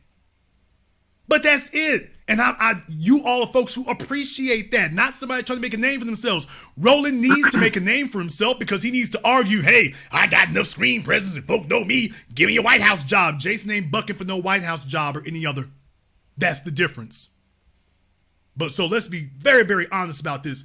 There have been several places y'all have seen me at. Can I say this all these years later? I'm going to say this. If you came to the screening of Gentrified in Atlanta, I was there. I was there in the lobby with the old fellas there. I told that. At the Black Madonna. If y'all walked out the place, I was the guy wearing the black suit and the black vest. That was me. I was standing right there. I watched you all walk out because I was the one who shut that one down early because the woman sat there and did something she shouldn't have done. She was supposed to be there to give you all information about real estate, and then she tried to redirect it to, oh, y'all can join me next week. I told the man, okay, cut her microphone and shut her down. That's why y'all saw him walk up there and take the mic from her and tell her we're wrapping things up, because I said to do that. So for those of you who were there for Gentrified in Atlanta, Shrine of the Black Madonna, you want to know why the Q&A ended so quickly? Because that guy back in the lobby with the black suit and the black vest on told the man, this is my screening, shut it down. She did not have my permission to redirect. She's supposed to be here to answer their questions. She's trying to steer the audience off to come to some seminar she wants to give. Now we ain't going to have it. No, we ain't going to have it. Not going for it. I'm about to say, there's some folks are mind blowing. That was Jason? Yeah, that was me. He don't never come out. I do come out. It's strictly business. Because if I walked into that auditorium, everything would have been about me. There would have been no reason to show the movie because everybody's attention would have been on me. That's like Tom Cruise. Imagine Tom Cruise coming to Tinseltown when they're showing the new Mission Impossible movie. Ain't nobody gonna watch the movie. They're going to be watching him. That's the problem. And you just have to accept it about human beings. I've accepted it. I'm just not fighting it no more. But people, let's be very, very clear to the bone. If you think this is an issue where Jason Black is scared or under the right circumstances, he will not tap you on the shoulder, I don't know who you've been paying attention to. How many times I got to tell you, don't ignore me. So Roland's going to keep that line going and whatnot. If I ran up on him, the only thing he's going to do is soil his pants and start yelling for people. He ain't going to keep that energy. Man. That's not, I'm just telling you right now, that is not going to happen. First thing he's going to say when he sees me is, I'll be damned, this fella's shoulders are as broad as his voice sounds like. Well, I wasn't expecting that. I figured he'd be 98 pounds soaking wet. I thought he'd be 98 pounds soaking wet. No, that ain't what he is. I ain't bragging on myself, but 98 pounds soaking wet. Nah, I ain't never been called that. So I don't think it's going to go the way you tell yourself. I don't think what Vince McMahon say, is there a line you won't cross? Well, I think that line is at least as broad as my shoulders. I think it's at least as broad as those. So, like I say, Roland to run his mouth. I'm just clarifying a few things for all of you right there. It ain't never been that kind of situation. If the chips were down or if the spirit moved me, man, I'm not going to tell y'all in real time I'm in New Orleans. Here's a video of the Superdome. I'm on the spot. I'm up the block. I'm at Loretta's. I'm doing everything out here. I ain't doing that because I'm worried about that. By the way, if I did show up in public, nigga, what you gonna do? To my friends and my enemies, by the way, if I actually did show up in public, what you gonna do? Because it's real easy to fantasize on the internet. If I show up in front of you, it's not gonna go the way you think it will. So, Roland, if I do run up on you, I don't know what you think is gonna happen, but Jason being scared ain't gonna be one of them. I assure you of that. I'll bring you an extra pair of Depends. You gonna need them. So, in any case, Roland said that you mentioned about me coming down there last year and he tried to sidestep it. Yes, sir. He basically was saying, I guess that you was lying about it or whatever and that you had chased him, but everything out that man's mouth is a damn lie. And I wasn't even, this was the situation, I didn't record it because I'm not one of those, not one of those want to go viral or post little messy shit. Like I said, I really just stepped to him just to see what he would say when I presented that question. Well, why didn't you go on there and just talk with Jason? I told him it's more people in the community that would be more qualified that could really bust his ass. I got to admit, I'm a trucker. I'm trucking hard. So I don't have time to research things and indulge in it as much as I would like to. So if he's talking about he's kind of shut me down, I guess he is only because he was trying to, he was stating all these damn facts, and it was some things that he said that I didn't know. I can admit that. But like I said, the comment about me being up, I'm like, man, I've been up for almost 17 hours. I'm tired. He was like, oh, well, I think he said he just drove from Washington or something. I've been up for 20 hours. What that mean with his eyes all big and buck? First of all, if anybody believes that Roland Martin has done anything for 20 hours other than a buffet, folks, you're naive. You're criminally naive. Oh my God. Dude, trust me, Jason Black travels this country like that. This nigga couldn't do 5 hours straight. Somebody else would have to drive it could be 20 hours, but he ain't driving it. He's back there sleeping, throwing off the weight distribution of the van. So he's back there sleeping, but he's not driving. Hey, so he's misleading you. It's not him driving, it's somebody else driving. It ain't him. By the way, did he ever replace that struggle Sprinter van? Y'all, I think, did he ever get that phony ass insurance claim for that struggle Sprinter van? I think it was in a rental. It wasn't a Sprinter van. It was like I think it was like a Toyota Camry or something. I don't remember. Oh, Lord. Can you imagine it wasn't a van. Brother, the seats don't go back far enough from him. Can you imagine his little beach ball built ass trying to fit into a Camry?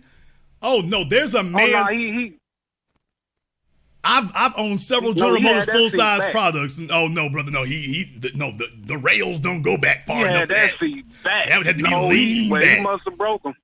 And I'm a big dude, too. I'm a big dude. So I'm like, that goddamn driver's seat was back in the back seat. So that boy was leaning. He was gangster leaning for real. And was probably sitting up straight, too. He probably had to lean all the way back, and yet when he got in, he's so round, he can sit up straight. It's like, wow, okay. It just gave him extra lumbar room. But that was about it. So you said that you talked to him for almost an hour? Yes, sir. And, I mean, and he's talking, I'm listening to him, and, I mean, it's bullshit. Basically what I got out of it was just basically the lesser of two evils. Oh, the Republicans are doing this, and the Democrats are against it. Out of the two choices, who would you choose type shit. So it was very simplistic, and I had to tell him, like, Roland, I get some of the basics, man. I may not be as indulged in it as you, but, I mean, I know what are the two primary parties in America, this shit, that shit. And all the while he's talking, and, he has these theatrics. And there was a few times I had to tell him, all right, Roland, like, with my arms folded, because I'm like, damn, okay, you can make your point, but calm the fuck down, nigga. Like, man, I gotta go. No, he's trying to bring attention to himself just in case you take off on him. That's what Roland's worried about. So he wants to make sure folks can see him. It was two people. Okay, when I walked out the door also, when I called them out, it was a guy parked on the side of them. It was somebody else by the gas station pumps. They walked over when they said, oh, my God, when they recognized it was him. Oh, my God, I love your show. With an accent, the other guy sitting in the car, oh, Mr. Roland, it's such a pleasure to meet you. With an accent, so that tether. We love you, Roland. Get those acatas. Okay, there we go. Yeah, that. So I'm like, okay. But I hate I didn't even want to, I thought this was something real minuscule and small. I didn't know he would ask, but now I got to go back and watch the video to see what he said. I obviously fucked my name up. I told him my real name. On here, I use my family name, Bernie. So he got that wrong. So, I mean, Jason the man shook. He's a fucking liar. But the next time I will be prepared. That's why I feel like I wasn't prepared. The only thing that I got from Roland Martin is that he said always be prepared, because I'm like, I wasn't prepared to come up here and have a conversation or like a little mini debate with you. That's what he left me with. You know what I'm saying? And again, you can listen to Jason Black if you want to, but I'm telling you, y'all need to stop listening to these people. But we should listen to you about opinions on a party that don't give a fuck about us. Neither one of them do. You know what I'm saying? Here's my thing, brother. It doesn't matter. If what I'm saying is so hollow, first of all, you should be able to shut it down in a very simple to understand, easy to remember way.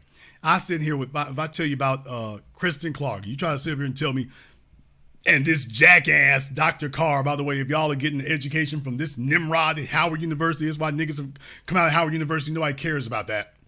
That's why nobody cares about your degree from Howard, because they see the folk teaching y'all. Kristen Clark closed the case against Carolyn Bryant and let Emmett Till's killer go. Now you can remember that sentence. All he's got to do is argue and give you a justifiable reason why you would ever allow something like that to occur. If there was ever a prosecution that deserved a blood debt, that one does. And yet, Roland Martin ain't said nothing about that. Not today, not to you, not to anyone else. Now, You should never allow us, we should never be able to sit up here and keep speaking like this and what we're saying is true. Because either we're telling the truth or we're not. Either she closed the case or she didn't. But they know she did. So he can't stand on that. So it's like, well, don't worry about that. Whoa, whoa, whoa. What's the point of voting for Joe Biden if Carolyn Bryant can walk free? What's the point? Give me a justifiable reason to vote for him if No, you ain't going to tell us we're going to trade off everything else and Carolyn Bryant gets to walk. What the hell? No. And why would he even argue for that? So I want y'all to get what it is. Recognize what we're dealing with here in that regard. He's going to run his mouth and babble and try to name off a bunch of random places and other things like that. But what he's not going to do is take any issue with a single point that I've made. He's not going to do that. And there's where the rubber meets the road. He can sit there and babble for a damn hour. First of all, it don't take a damn hour to make your point. Oh, my God. It doesn't take an hour to debunk Jason Black. If something I said was wrong, it don't take me an hour to debunk him. It just takes me an hour to debunk each individual sentence because he says so many of them. It doesn't take me an hour to debunk that sentence. Show me the statement. I will debunk it in a sentence. And it's done. It ain't going to be no, well, here's the details. That's it. It's dead and done. Kristen Clark is standing up for black folk. Did she stand up for Emmett Till against Carolyn Bryant when she closed the case? Was that standing up for us? Silence. And that's the reason. Understand something. Roland Martin has been terrified and running from us, if y'all remember, since 2016. When Hillary Clinton lost and Roland Martin was sitting there looking like the Gru. Roland was sitting there, and that was 2016. Hillary Clinton lost, and Roland Martin, you saw the way he was deflated. What does that tell you? That tells you that Hillary Clinton promised him something. How the hell is Hillary Clinton losing an election and you're that damn invested into that you look like you catatonic and depressive? Dude, she must have promised you something. There must be something more than her getting in the White House. There must be something for you in this. So I want y'all to recognize how invested. And yeah, we know about Donna Brazile and slipping Hillary Clinton the debate questions and whatnot. Yeah, that was how deep off in the pain he was. But there was something in it for him. And take a look how he looked then. If Roland Martin wanted to shut it down, he's had all this time to debate us, call us, whatever. He could have done that years ago. He stopped doing call-ins specifically because he was worried we were going to call in. He could have done this years ago. He's had years to take up the debating points, take up our talking points, and debunk them years ago. There's not a single talking point, a single debate point, a single thing that we said that he's ever debunked. Not a single one. Not even one. He's just hoping that he catches some of y'all on the fly, says some garbage, and that's it. The other thing is, because he didn't give the impression he talked to you for that long. However, the other reason why he probably wanted to talk to you that long was he was probably worried that you were recording him. And he was probably worried that if he just said one or two sentences or whatever, it would be too easy to debunk that. So he probably caught himself and realized, ooh, just in case this guy's recording me, he probably said some things that were very easily shut down. And he's just started babbling his way out of it, which is what he usually does. So I'm pretty sure, I feel pretty sure that that's what happened. Well, he didn't have that to worry about because, like I said, I wasn't there for that. And plus, I'm not into it, like trying to record people and get a statement, unfortunately. Like I said, I have real life shit going on. But I wish I would have. I regret that. I wish I would have. Governor DeSantis, No, he was, like I said, that's what I'm saying. It's just a bunch of shit he was just saying. He was just saying so many things, and it was just all sporadic and everywhere. And he was just trying to make a point. And basically, he was just advocating for the Democratic Party, man. I mean, that's what I got out of it. He wasn't saying nothing thought-provoking or anything that I would expect him not to say. I mean, he was saying shit that I expected him to say. He didn't say anything that would make me change my mind or anything. I left there thinking that he's exactly what you and Professor Blacktooth been saying that he was. Just a shield, just a bootleg. He's a tether. He just spew this bullshit, and some people get caught up in it, some people don't. Yeah, like I say, he's definitely was worried to come back and reference this because I don't think the conversation was really that titanic to even, warrant anything like that. I don't think it was so titanic that it needed to be stated, except because the other thing is he really just introduced this real random.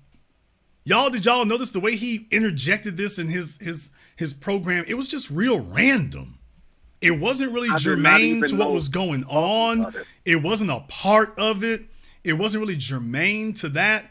Is he just interjected it like that? So either I'm taking up free rent in his head, or he was worried that there's a video out there that's about to come out that's going to make him not look so great. So he was trying to get ahead of it, but it really wasn't germane or relevant for him to. I'm the guy he was talking about. And I'm telling you, by the way, that was real random and real weird that you would throw me into your program like this because I wasn't really relevant to what you were talking about.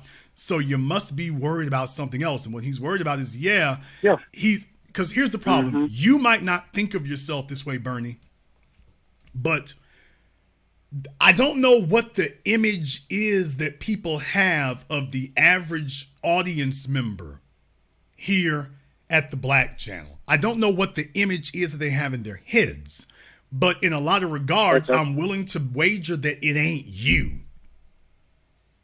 You don't represent somebody in the top 5%. You don't represent academia. So when you got politicians, when they talk about Joe the plumber, whose name wasn't Joe and he wasn't really a plumber, but when you talk about folk like you are a working class individual. You are the Democrats' target demographic voter. So you should already be a lock. Unions, working class, 50 hours a week. You probably haven't. I don't want to be derisive, but have you ever been to college? No, sir. Okay, no, so what I'm saying is that right there, down the line checklist of their target black male demographic voter, that's you. That's you. Now, it's one thing if you're a business owner, social activist, media personality on YouTube, folks be like, okay, that kind of person would agree with Jason. That's not supposed to be you. You're supposed to be the kind of guy who would agree with Roland. Exactly. You're supposed to be the guy jockeying for a dividend or a subsidy or, can we get some scholarships and education? That's who you're supposed to be. Going to church. That's when they look at you, that's who you're supposed to be. So when you came in and you said that disrupted everything. That disrupted everything. You completely destroyed that idea of who the listener here is supposed to be. And that scares them because if somebody like you're not, quote, connected, you don't have avenues in media, you're not hanging out with Hollywood figures or whatever, you're not in the top 5%. If someone like you, if what we're saying is resonating with someone like you, and you're like, yeah, I vetted it, I don't see any holes in the game, I don't see a problem, that's a problem. Because now he's saying, wait a minute. How many others like this guy are there out there? Right. How many others who constitute the demographic we supposed to have a lock on? And he's running up on me in a truck stop saying, yeah, about Jason Black. Whoa. Hold on. Well, this ain't supposed to happen. No. Brother, you scared them because he's thinking to himself, and like I say, I don't know what time it was. It was late at that truck stop you all were at. It had to be around about 11, 10, 30, between 10:30 and like 11:30. And so about somewhere it was how pretty many late. About how many truckers were parked there? Oh man, it was a full lot, man. Okay, think about this. I mean, okay, it was but think about this. You mean around us? I'm just talking about at the truck stop itself. How many truckers were parked there? Man, it had to be over 100 trucks there. I mean, all right, like now, I said, it was a full lot. Right, but here's my point to you. And where was the lot at? In New Jersey? Pennsylvania. Okay, in Pennsylvania. So you know that's one of the Democrats' states there. Joe Biden's from Pennsylvania, from Scranton.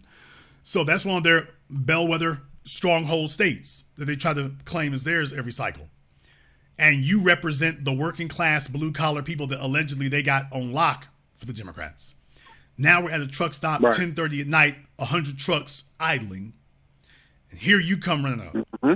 And understand, it's not like they got a crystal ball. It's not like they get to check y'all's paperwork when you come into the lot or whatever, or get to interview you about what are your political leanings. So think about his perspective on this. He doesn't know how many others of you there are. He didn't think you were going to show up, but there you were. Right. Yeah. So immediately he's got to ask, wait a minute, how many of you others are like him? This shakes it to the... No wonder we couldn't get out the vote last time. Or the time before that. No wonder our position has been getting shakier and weaker everywhere we go. No wonder we lost Virginia. No wonder states that Obama won. No wonder we're losing governorships there. How many others of you are there? See it from his perspective. That was what he was thinking. This guy Bernie can't be the only one. How far has this message penetrated to the grassroots? And my answer to Roland is pretty damn deep. Very goddamn deep. So just your presence was scary. 2 or 3 years too late. Well, just your presence was scary. A lot of assumptions that they might have made, just your presence was very scary. And I know you might not think of it in those direct terms. It's just me standing here. The very fact that you might think, I'm just a truck driver. No, you are the typical archetype of what they expect their voter to be. You are the template, the model for what they expect their typical demographic voter to be. And their typical demographic voter was just questioning them on baseline issues of why should I support you? You're against us. Not only did you say why should I support you, like you're against us. How far has that gone? Because they know we're not going anywhere. Roland can do all the name calling he wants to. What he knows is we're not going anywhere. So either our audience is getting bigger or our audience is getting smaller. It's one of the two. It's one of the two. Either our audience here is getting bigger or our audience is shrinking. And what they've seen very clearly shows them the audience isn't shrinking. I've only been listening to you for 8 months, Jason. Well, the audience is not getting smaller. It's not shrinking. I'm telling you. So I want to thank you for going ahead and doing that. Because you could have took the night off and said nothing, So you definitely to take an opportunity to say that and to speak up and say something, because that's important. It's important that I've always said this. You all underestimate the value of your voices. Marcel Dixon might have underestimated the value of his voice until he saw how much could actually happen. You might have underestimated the value of yours. Just that one thing, and take a look. You went home, you finished your load. You might have gone home, or you might have gone to pick up another load. Roland is still worried about talking to you. Days later, he's still shook from talking to you. That's the crazy part. I really thought I wanted to say something, but I'm like, man, I don't have no video. And plus, that man ain't thinking about what the hell I was talking about or this and that. He feel like he got a dub. I don't. I feel like he's still a fat fucking idiot. But well, brother, you're very mistaken in that regard. He was very concerned about what you had to say, to the point that he brought you up on his program. He was very worried. I know you didn't, like, I'm not a brain trust, and I'm not really politically, involved and got all the facts and figures to refute or debate him. Just you having the courage to stop him did a lot. I appreciate that, Jason. I really do, man. Thank you. Because I just was like, I felt like, damn, I should have did more. I wish I was prepared. I wish I could have just really damaged his ass. I didn't feel like I really did anything, but just steadfast in how I was thinking. Because nothing he said to me made me question or anything. It just really confirmed what you and Professor Black Truth and the others out there have been saying about this man. Well, it's good to see that up close and personal. And once again, to all of you, if you see something, say something. They're going to try to give out the illusion that everybody's on code with them. And what I'm saying is that at one truck stop, he showed that the approval ratio for him is at best 50-50. One car comes up and says, hey, man, you on the wrong side. Another one, ooh, you love rolling. At best, he's got 50-50 approval. Mm-hmm. That shakes him to the bone. So never underestimate the power of your voice. Thank you for at least taking out the time that night to mention it, to say something, to bring it up and whatnot, and never again question the power of the individual. Thank you very much for giving us a call, Bernie. Once again, for me, folks, like I say, my voice, for me, your ideas are what are going to stand. I don't rely on personality. You can get a lot done if you have power and faith in your voice. Don't ever underestimate what having the courage to stand up and say something can do. Caller from area code 619, you're on live with the Black Channel. What's your name? Where you calling from? Hi, my name is Michelle, and I'm calling from San Diego. All right, Michelle from San Diego. What's on your mind? I was calling because I had just seen, like, a couple of days ago where they were talking about over in Florida that they're going to start using PragerU to help with the education of, I guess, whatever DeSantis is out there. And so I was wondering if you had heard about it and what you thought about it. Haven't been able to confirm anything like that, but at this point right now, I wouldn't be surprised if Ron DeSantis elects David Duke as the Secretary of Education in Florida. Oh, no. And I mean that seriously as you can be.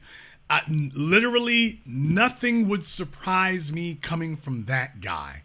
Nothing. At this point right now, nothing. Remember what I always told you all, he thinks he's running for president. He really isn't, but he thinks he is. But for DeSantis, no, all of this is just signifying. It really, really is. But no, ma'am, it wouldn't surprise me at all. It wouldn't surprise me if he made Jared Taylor in charge of Department of the if he made Jared Taylor the top cop in the state, their Attorney General. That wouldn't surprise me. See, I sat here and I kind of watched some of the stuff that they have on PragerU for the kids, and some kind of time machine where they have the kids going back in time talking to, like, some of the people who own slaves and why they own slaves. And even they had, like, one where a slave was sitting there and he was so proud to be a slave because it taught him all the stuff that whatever skills and trades that he was able to use after slavery. And I've been sitting here and I watched some of it, and I'm so worried. Like, it's giving me anxiety as it is. And the fact that they might use that information for, like, curriculum standards, I can't handle it. They may, and this is good. This is good, folks. This is good. I've been doing this in the media space here for over a decade and a half. This is good. Because black folk have demonstrated that if these folks move silently and take their boots off the neck, black folk gonna go right back to sleep. No, we need this. We need these fellas to be so open, so blatant, so unashamed, so unapologetic, so unabashed, so bold with it. They got to be just upfront with it, because that's the only thing that black folk will not walk away and ignore. Otherwise, they're going to walk away and ignore it. So, no, they got to be upfront. They have to be so over the top and so blatant. They have to be.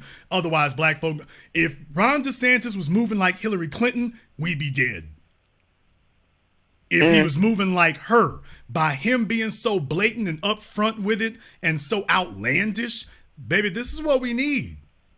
Everybody's not like you. They're not, or at least I'm assuming, everybody's not proactive in that regard. Most black folk are looking to go back to picking the cotton. The only time they pay attention is when the man starts throwing that whip around so damn hard and so blatant that you can't even think with your cell phone in your hands. The cell phone's in your hand. Oh, man, he hit me again.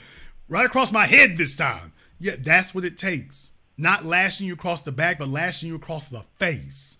That you simply cannot do anything else.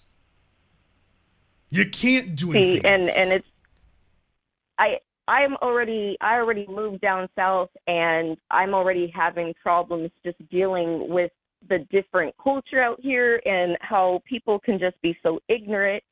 And then we have this going on, like, I don't know, like society feels like it's tearing down, and I'm looking around at all the other blacks down south over here, like in Nashville, and I'm like, are you guys okay? Like, I don't know how there's not more people that are feeling the way that I feel. Like, I don't know if it's just something going on in the water out here, because truth be told, I'm sitting here and I can't believe that they're just kind of watching this stuff go on. Well, folks are not. Well, let's be clear. Reaction. Folks are not just watching it going on and whatnot. What I'm saying though is that the bad guys are making their move, and now the good guys have to make their counter move. But let's also be very clear. You've known about this since Trayvon Martin. Need I remind you all, it has been more than a decade since Trayvon Martin was killed. It has been over a decade, and I was the lone, the singular voice that on the night that George Zimmerman was acquitted, I told people what was about to happen. Now, I could have been proven wrong in front of the world. That was one of the nights where I solidified my bona fides in this regard. So what I'm telling you is it's been over a decade now. So the fact that folks, that it took that to get the ball rolling, but I'm saying the ball just got rolling, that wasn't the end of the line. So you're going to have to be vigilant here. And then you saw Jordan Russell Davis. Well, take a look. His mama ran for Congress and told people the problem is not white supremacy. The problem is guns. Yes. Okay, but here's the thing. Yes, that deflection. Until we get to a point, because we're the rational people in the room, until we get to a point that nobody is saying that what we're saying is radical by us pointing to specific people, saying specific names. See, folk were saying that we were harsh and saying that we were mean-spirited because we named specific people and specific names. So folks kind of got bashful and shy and, ooh, you saying specific names, they ain't nice. Until you get to that point that folks understand, okay, this is the way it's going to be, you won't change anything. So I want you to recognize and understand. It's been going on for over a decade now. And I've been here for the whole damn thing. I've been trying to be as relentless about it as I can be, but I've watched it. I've watched it occur. That's why I can name the names. We went from Trayvon Martin to Jordan Russell Davis. And just understand the environment that allowed both of those things to happen and for Zimmerman to walk, the environment in Florida of people who supported Zimmerman, the environment in Florida of the immigrant class that supported Zimmerman, the environment here that gave him backing of that, I was calling it out then. So you can't just be simple-minded about this. Understand something, Michelle. You can't be simple-minded. I want you to understand it's bigger than just Ron DeSantis. It's the environment. Oh, Jason, how were you able to predict that Trump was going to take Florida? If you all remember, I called out, I said there's a bunch of white folk who moved down from New York. If those of you who have never been to Florida don't know, a bunch of white folk who moved down from New York. Trump is from New York. They're going to identify with him. And these are the white folk who don't like New York politics. So they're the opposite of what you consider or identify as white folk from New York. They're going to be more conservative. And number two, the Latino population in Florida identifies as white conservatives. So even the black folk who are foolish enough or deceived enough to think that, the Latinos in Florida are minorities like us, those are the most card-carrying conservative ones you ever met. They were the ones supporting Zimmerman, if you all remember. So they were card-carrying, and that's what I've been saying for years. So if you just try to transplant or project what you consider to be how white supremacists think and who the white supremacists are versus how non-white supremacists think and who the non-white supremacists are, you're in for a rude awakening. So if you're not ready to deal with all those factors, all the factors in Broward County, all the factors in Miami-Dade County, all the factors in Jacksonville and Orlando and Orange County, if you're not ready to deal with all of those, not just DeSantis, then you're not going to get the job done. It's not enough to just show DeSantis as the boogeyman. You've also got to take a look at the cultural and social factors there that support him. And it's not as simple as, well, are those white males? Are they conservative? Okay, we found it. No, you haven't. So you can't really beat this back. Well, you can't really beat this back unless you can call it for what it is. So this goes to the next step. When I told everybody, I coined the phrase that Ron DeSantis is running as a faux Latino. Take a look on your screen to anyone who ever tried to doubt me. Mm-hmm. If you don't understand that the Latinos, I've been saying for over a decade, we're talking about two European cultures. If you're not walking the streets of Florida understanding that, then you don't know what you're fighting.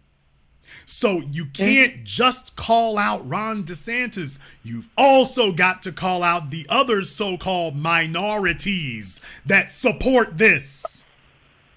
The ones that made the whole education for him. If you don't get it, if you don't name them, if you don't understand that that's where the support is coming from, if you don't get that, you won't change anything because you've targeted one man.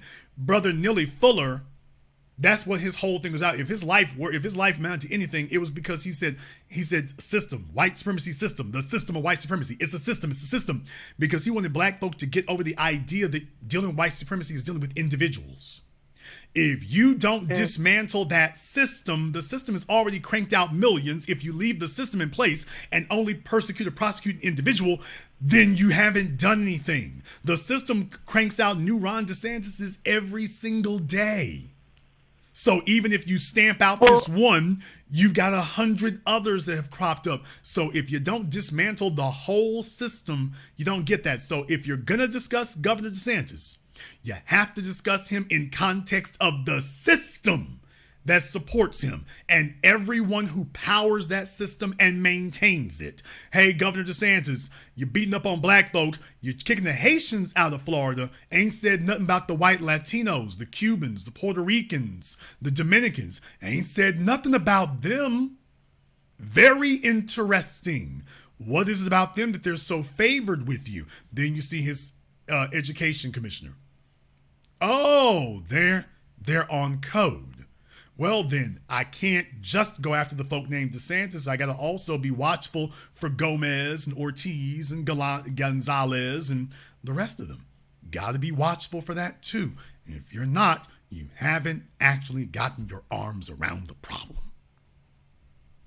It's bigger than that. I'm just learning that we have people in our government who are descendants of slave owners. So, I mean, I'm sitting here and I'm realizing that the system has always been built for that. So it's kind of hard that none of us are actually sitting here and there's no kind of pushback. There's no kind of outcry. I mean, we should be taking these people out of their positions if they have certain interests, and it's against like Black America. I mean, how long has this system allowed for them to run the government against the descendants of slaves? This is the kind of thing that has just caused me anxiety. You have to understand we also have to get your arms around what's wrong with that too.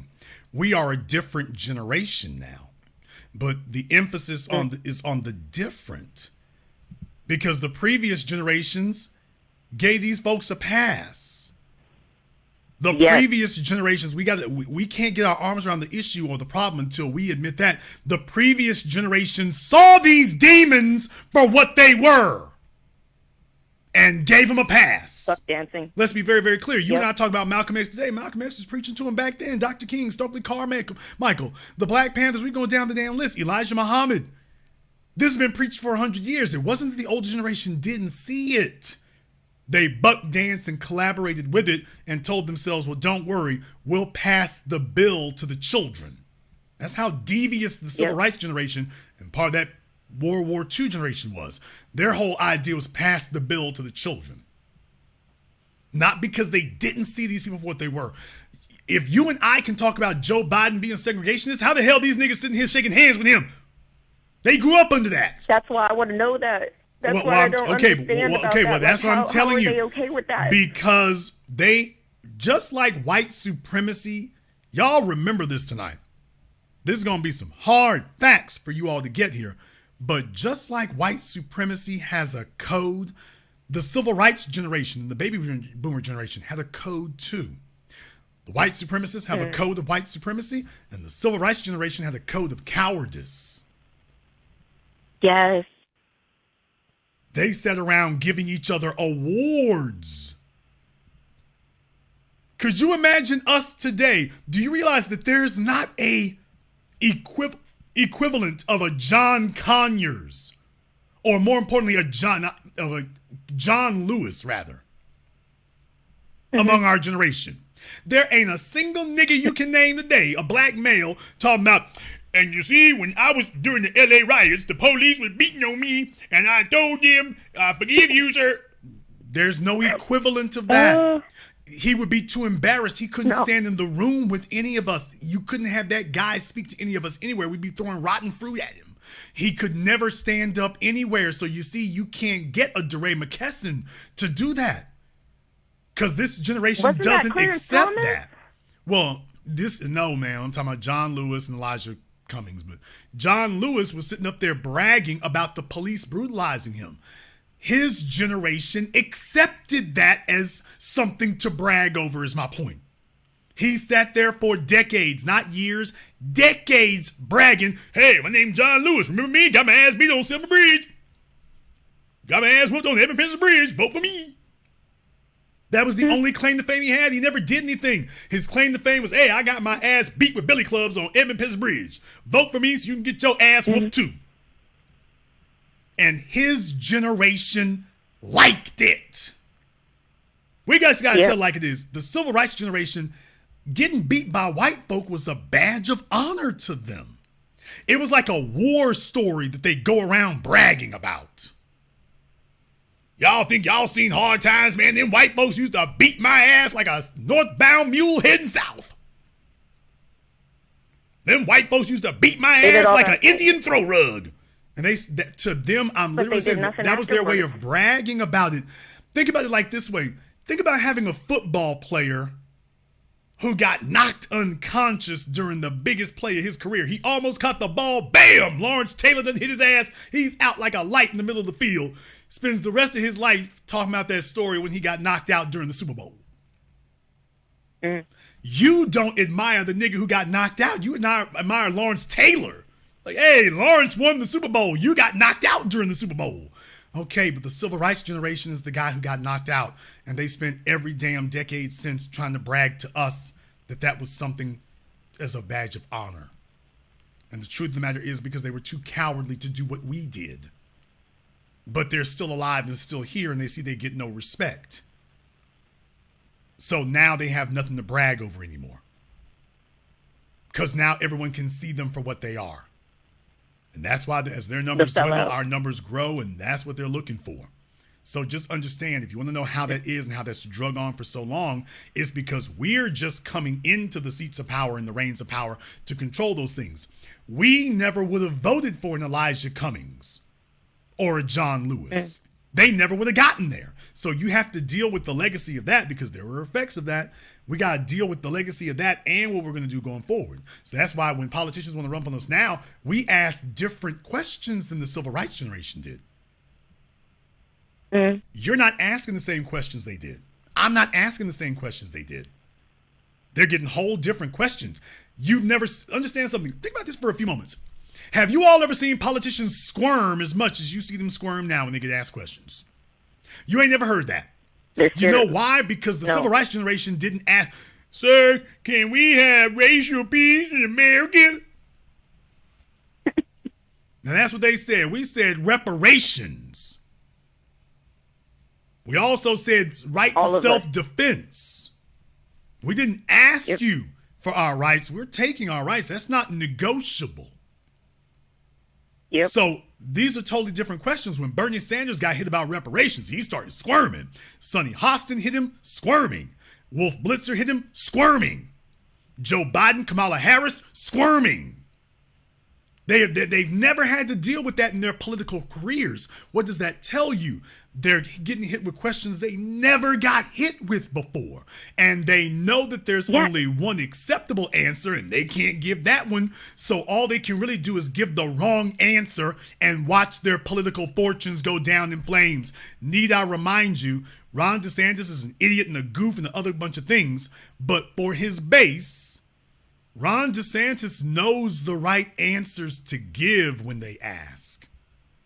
And he doesn't equivocate over it. He makes it very clear to them that he knows what the right answer is. And that's the answer that he gives. We're over here on our side saying, okay, they got Ron DeSantis. Who are the Democrats offering to us? Who's our Ron DeSantis? Who is unapologetic and uncompromising in our interests? They haven't done that. And we said, well, we don't have it. We'll come back and vote for you when you got him. Yep. And we should hold our vote like that. Like, Now, there's no point in voting unless we actually have someone that's going to fight for us. Well, that's the hurdle for all these things you're referring to. And you don't be anxious. I mean, I know it can be a nerve-wracking situation, but understand that this is a good thing because the stuff that you saw and responded to so reflexively, most black people didn't. Keeping the heat on, keeping the fire on, keeping the boots on necks. That's the only thing that's going to keep the grassroots mobilized. These guys keep coming back every day, targeting us and everything else. This is the only thing that's going to rectify that and keep it this way. Thank you very much for giving us a call. Let me get caller Mary code 504. You're on live with the Black Channel. What's your name? Where are you calling from? Good evening, Jason. This is G from New Orleans. G from New Orleans. What's on your mind? Oh, man. Great broadcast as always, bro. I just want to say this point, especially what you're talking about. You're right on. But let me say this and just reiterate. Roland Martin, I've actually met him, both me and my father. Roland Martin is a fucking jerk. He's an arrogant prick. I've got blocked by him when he remember when he and Umar went at it on his broadcast, on his show on TV, one that's not there. He just comes off as real arrogant what he does with his guests and so forth. And it's been proven that the guy is a shill for a long, long time. I mean, this is a man last year, let's not forget, he talks about what the Democrats are doing as opposed to the Republicans. But last year, he's begging for money from the Democratic president for his broadcast on YouTube because they're talking about black media is not getting funding. He's complaining because he's not getting any money. And people have fallen out of interest listening to him because he keeps promoting the same old shit. And that's just the bottom line. People are tired of the status quo. And that's what he represents. Joy Reid, many of these other old blackheads who keep pushing the same thing. If you're not pushing a black agenda and not holding both sides accountable, you talk about DeSantis, but what are you talking about with Biden and their administration? They've done very little to help black people in this country. He's just selling the lesser of two evils and then can't tell you what's lesser about the two of them. Right, but lesser of two evils, all it is between Democrats and Republicans is what do you like better, Lucifer or the devil? It's the same thing. Would you like to get your head sawed off, or would you like to get your head burned off? Which would you prefer? Right. Would you like, yeah, exactly. Would you like a shit sandwich or a vomit soup? And what they're not used to is now the answer from us is neither. Here's the real thing. The civil rights generation would have chosen one of those options. And they're trying to condition us to accept what the civil rights generation did. That's how shameless he is. And the problem is, dude, you're out of touch, man. You're tone deaf. This generation ain't trying to hear that. That's why he has no audience among the youth. The young people ain't trying to hear that. The young people are not trying to hear choose the lesser abuser. The young folk are like, hey, damn abuse altogether. Where's the non-abuse option? And Roland's trying to convince you that getting abused is the best you can hope for. Right. And he's complaining about not, after he did that thing with Umar, that's when I realized that this guy really was not for us. When he came at Umar Johnson like that, and regardless of what you feel about Dr. Umar, but everybody knew that was a freaking ambush, and people called him out on it, and he was acting like he was being a complete asshole about it on Twitter, and he banned me because I called him out on his bullshit because he's a prick. So I consider it as a badge of honor. But you would have made mincemeat out of him just by debating him, Jason. Oh, Roland's Tariq not has stupid. roasted him. Roland's not stupid. Remember, Roland wouldn't confront Jake Tapper. Remember? Jake Tapper shut Roland down on Twitter. I documented that years ago. Roland knows where he can talk. He knows his limitations. He knows who not to talk to. He didn't confront Richard Spencer. No, he knows who's got his number and who doesn't. He knows. So like any smart person in that regard, you don't pick a fight that you know you're going to lose. You don't do that. What you try to do is claim, no, they could never whoop me, and then never sign the contract. You just declare, oh, right. they could never beat me, and then when they put the contract in front of you, I'm not going to sign that because I already know I beat them. Okay. But the real issue here is that I warned Roland years ago, you're losing the young. The civil rights generation is a diminishing group of people. Gen X, Millennial, Gen Z, that's the new crop. That's the growing generation, not the civil rights generation. You're losing the next generation. Saying that I'm a shill for the Democrats. If that wasn't true, then what? What? On YouTube, it might have blinked out for a moment there, but you all were back here again, so not really sure what they're doing there on YouTube. But thank you very much for giving us a call, Night G. If you're having any issues there, just refresh your screen. YouTube blinked out for a moment, but okay, something going on here. YouTube is apparently targeting the channel. So YouTube is very unhappy with what I'm saying here tonight. They can just go ahead and keep being unhappy. They can go ahead and just keep being unhappy. We're going to give them something to be unhappy over. This is their opportunity to be mad about it. They can go ahead and be mad about it.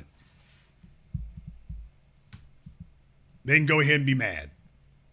Let me get caller from area code 412. You're on live. His desire for material elevation is making him a vicious collaborator against his own people. I have no respect for that man. I don't wish no bad on him, but I just have no respect for him. And he's flaunting his social and political dysfunction. And he's happy with it. And it just makes you wish that there could be universal reciprocity that will furthermore help put him in check. And, and another thing before I leave is that you and people in the black media who are positive and getting information out to the people are so valuable. I just want all the listeners to understand how valuable that you and others are. And one thing for sure, if we don't support our people like you, we won't have them. And I will continue to listen and support your efforts as much as I can. And thank you for being. Thank you very much for giving us a call here tonight. We appreciate that. Like I say, YouTube has been messing with the signal here tonight because they're very upset about it, but we are not going to be daunted by that at all. Not at all. I did put the link for the Zoom into the chat room there. So One Thou said they wanted to call in about that. So definitely you can go ahead and get on Zoom for us. Well, let me see here.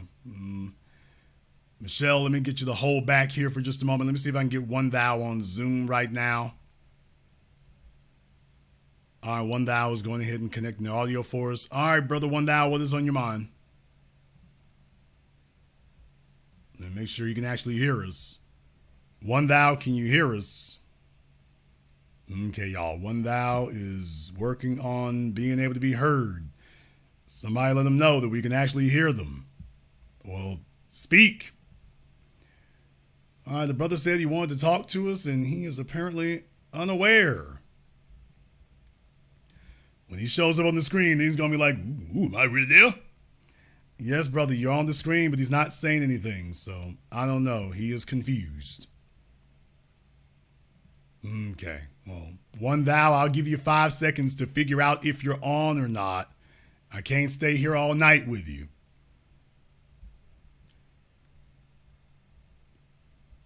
Okay. One thou seems to be unsure. So, one thou, you had your opportunity here. Then I got folks trying to show up on Zoom. Anybody else who wants to get on Zoom? Like I said, I don't want a bunch of people on here. I don't want to start that up tonight. One thou was the only one who I was really trying to open up the Zoom for. I was just trying to do it for one thou, but for whatever reason, he is AWOL. We'll try you again in a minute, but then we're going to wrap things up. Let me get caller from area code 920. You're on live with the Black Channel. What's your name? Where you calling from? JC, Sheboygan, Wisconsin. All right, JC, what's on your mind? What's on my mind is that recently PragerU, if you understand what PragerU is an indoctrination of white supremacy through the Republican Party. They have actually approved their curriculum to be taught in Florida schools. Yes, brother. That's what DeSantis was making room for. Right. We know who PragerU is, definitely. And that's what I'm saying. At this point right now, I'm surprised he went to PragerU and didn't just go to Richard Spencer directly. I'm surprised. Or get Tucker Carlson. Why not just cut out the middleman? And let's just get right to it right there. Why didn't he just bring in the Aryan Nation and the skinheads? Hell, why doesn't he just make Nick Fuentes the head of education? And just go ahead and cut out and bring over the Azov Battalion. Yeah, just go ahead and do that and just save us all the trouble, and then just show everybody the delegitimacy of the schools to begin with. Let's just get that out the way. Mm-hmm. I would respect that a whole lot more. If they did that, I'd just respect that a whole lot more. But as far as me, that's why I've given everybody the heads up on this stuff here, brother. Nothing's surprising me. I'm not surprised. I'm not shocked. The only thing that I'm not 100% certain, I'm 80% he would do it if he could get away with it, is burning a cross in front of an HBCU. That's the only other thing right there, is burning a cross in front of an HBCU or doing a lynching. He'll probably hold off on that one, but I wouldn't be surprised. He's a card-carrying neo-Nazi. So I wouldn't be surprised at all. Oh. Thank you very much for giving us a call here tonight. Okay, let me see if we can try one thou one more time. Have you got your life together? Yeah, I did. Sorry, the Zoom wasn't on. Sorry about that, Jason. You can hear me, yeah? Yes. What's on your mind? I was going to ask you about the future of the political class with so many tethers kind of flooding the zone. You did a program on it already before. And then as far as, I guess, more on-code diaspora like myself, what can we do besides calling out that disgraceful lot, yeah? That's the most important thing you can do. That's the most important thing you can do. Stop discounting the power of your voices. These folks are doing what they're doing because of the complicity of silence. See, things change when folks gotta look over their shoulders and wonder how many people actually agree with me, how many people are actually thinking the same thing. So silence is complicity. Silence gives them the cover to move with such boldness. It's not when people are being questioned, they gotta second guess themselves. When people are being confronted and questioned, they start seeing the flaws of it. When you start calling them out, just that alone makes a difference, because then they got to explain what's so right about what they're doing and what's okay about it. So please, people, stop discounting the power of your voices.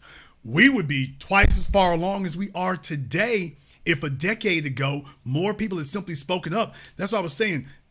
When you go on Twitter, when you go on your social media, when you're in front of your family and your friends, stop discounting the power of that. You have far more power and influence than you know. The reason why they feel so emboldened is because by their perception, there's nobody of any consequence. Got a problem with it. We can just move how we gonna move. When you speak up, brother, things change. Well, I'm not Jason Black. You ain't gotta be. I'm not Malcolm X.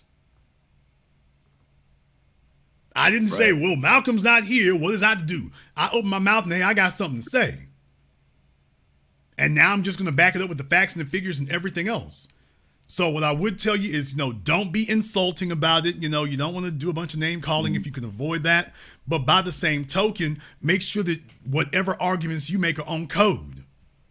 That here is the issue. The issue is you all's actions are reinforcing this white supremacist structure. That's off code. That's Thanks a lot, where Jason, you win. for brother. Thank you very much for giving us a call. We appreciate that. Never underestimate the power of your voices. Never underestimate that. That is the most important thing you can do, is when the message reverberates from one place to another. That is the most important thing you can do. When these folks look up and see that the Black Channel is not alone, that's powerful. That's powerful. The Black Channel is not alone. I want to send a shout out here to One Thou for his super chat here. Looks like he's in Canada. So thank you very much for your support, brother. We appreciate that. MBMB, thank you very much as well. Bernie Cole and everybody else here tonight. Because this is what makes a difference, folks. I know it seems, I know a lot of you think that the way you change the world is at the election booth. I know that's how you all feel. I want you to understand what a misnomer that is. So many of you think, wow, if I can just get to the election booth, if it didn't happen at the election booth, it didn't happen. And that's wrong. I know so many of you feel that it's like, man, if it didn't happen at the election booth, it ain't real. And that's not true. You want to change a society? Since the beginning of societies, change the way people think. You want to change the way people think? Talk to your people. Speak up. Make sure that this message reverberates everywhere. You want to know why? Because you are in corners that I'm not. Just you reposting, retweeting, speaking, talking about this on a consistent basis. Your voice is reaching areas mine isn't. Folks, I wasn't at a truck stop in Pennsylvania 5 days ago. Bernie was. There was nothing at that truck stop in Pennsylvania that was playing me that night. Bernie was. One man in one place. Yeah, one man can make all the difference. The world has tried to cower you under to make you think that you don't have any relevance, that you don't have a voice, that, well, it doesn't matter what I have to say. What I have to say is irrelevant. What I'm telling you is if you fell for that, you fell for the trick bag. That's what I'm telling you. Your voice is relevant. If you let them deceive you and con you into thinking that your voice is irrelevant, guess what? You just fell for the trick bag. They want you to believe that your voice is irrelevant. They want you to believe that simply the simple act of resistance and defiance of speaking out, that speaking out is useless. They want you to believe that. Folks, let me ask you all one question here tonight. I want you to get this through your heads. What is the most powerful form of advertising and always has been? What is the most powerful form of advertising that everybody is always talked about? That the politicians and everyone else just wish that that's the one thing they're always out here fighting and battling for. What is the most powerful form of advertising? Now, you all say word of mouth, but some of the others of you understand that word of mouth simply means person to person. Person to person. In other words, TV ads, well, yeah, TV ads can work. Radio ads, sure. Internet ads, yeah, they can work. But the most powerful form of advertising is a personal face-to-face endorsement. Another person coming to you and saying, hey, I'm a living, breathing, thinking human being, and this was my experience. Well, folks, you want to shut these liars and con men down. Word of mouth. And the answer is literally in the term, word of mouth. Your mouth and some words. When you speak, Advertisers have always understood it doesn't matter how weak you think you are. When you speak, there are people who listen. That's the point. When you speak, there are people who listen. So therefore, if I can convince you that you speaking isn't going to change anything, then guess what? You get eliminated from the field of competition. And now the competition for people to be influenced is television, radio, internet ads, Kamala Harris on the Breakfast Club. Meanwhile, your most powerful weapon, you've put it back in its holster. You put it back in the sheath. You buried it back under the house. So I hope I just clarified for you and verified for you that I'm not just saying these words because they're words. I'm saying this because it's true. You speaking up has more effect than you think it does, and changing the minds of other people. Look, my job is to do the deep diving, to go get the facts and the figures and the data, to present it to you in hopefully a memorable manner so that you now have the intellectual and emotional firepower necessary to go out and change minds by speaking.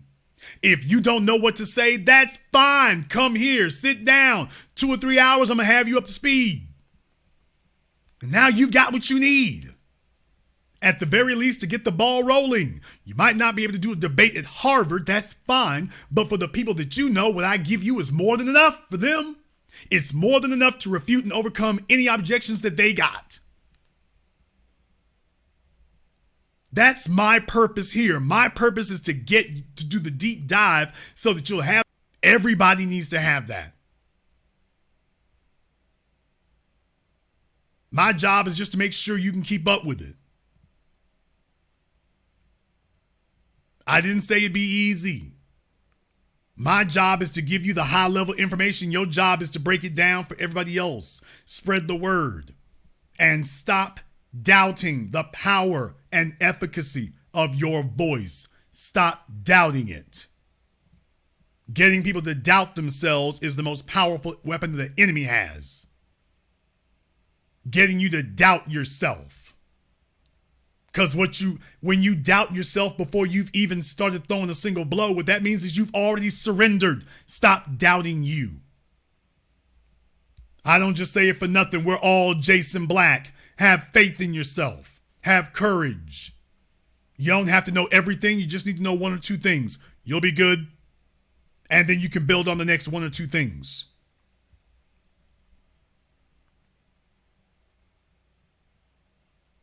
I want to thank everyone who has contributed to support tonight's program on PayPal, CashApp, Super Chat, Venmo, Najee, Mr. Wilbur, Mr. Jules, and everyone else. Thank you very much for your support. If you are new here to the Black Channel, welcome to the Haven of Intelligent Black Thought. We do this every weekend. As you can see, we are clearly changing the national narrative and changing the world. Click that red subscribe button.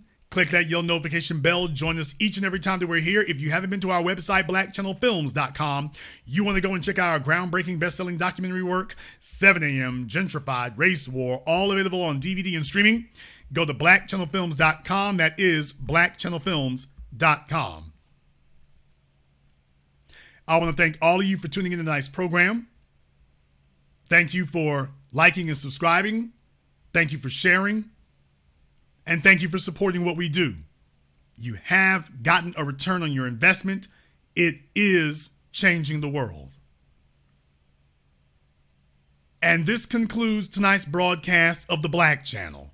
I am your host, your brother, your humble servant, the Black Authority. And until next time, my brothers and my sisters from around the world, remember, Black is the future and the future is uncompromising.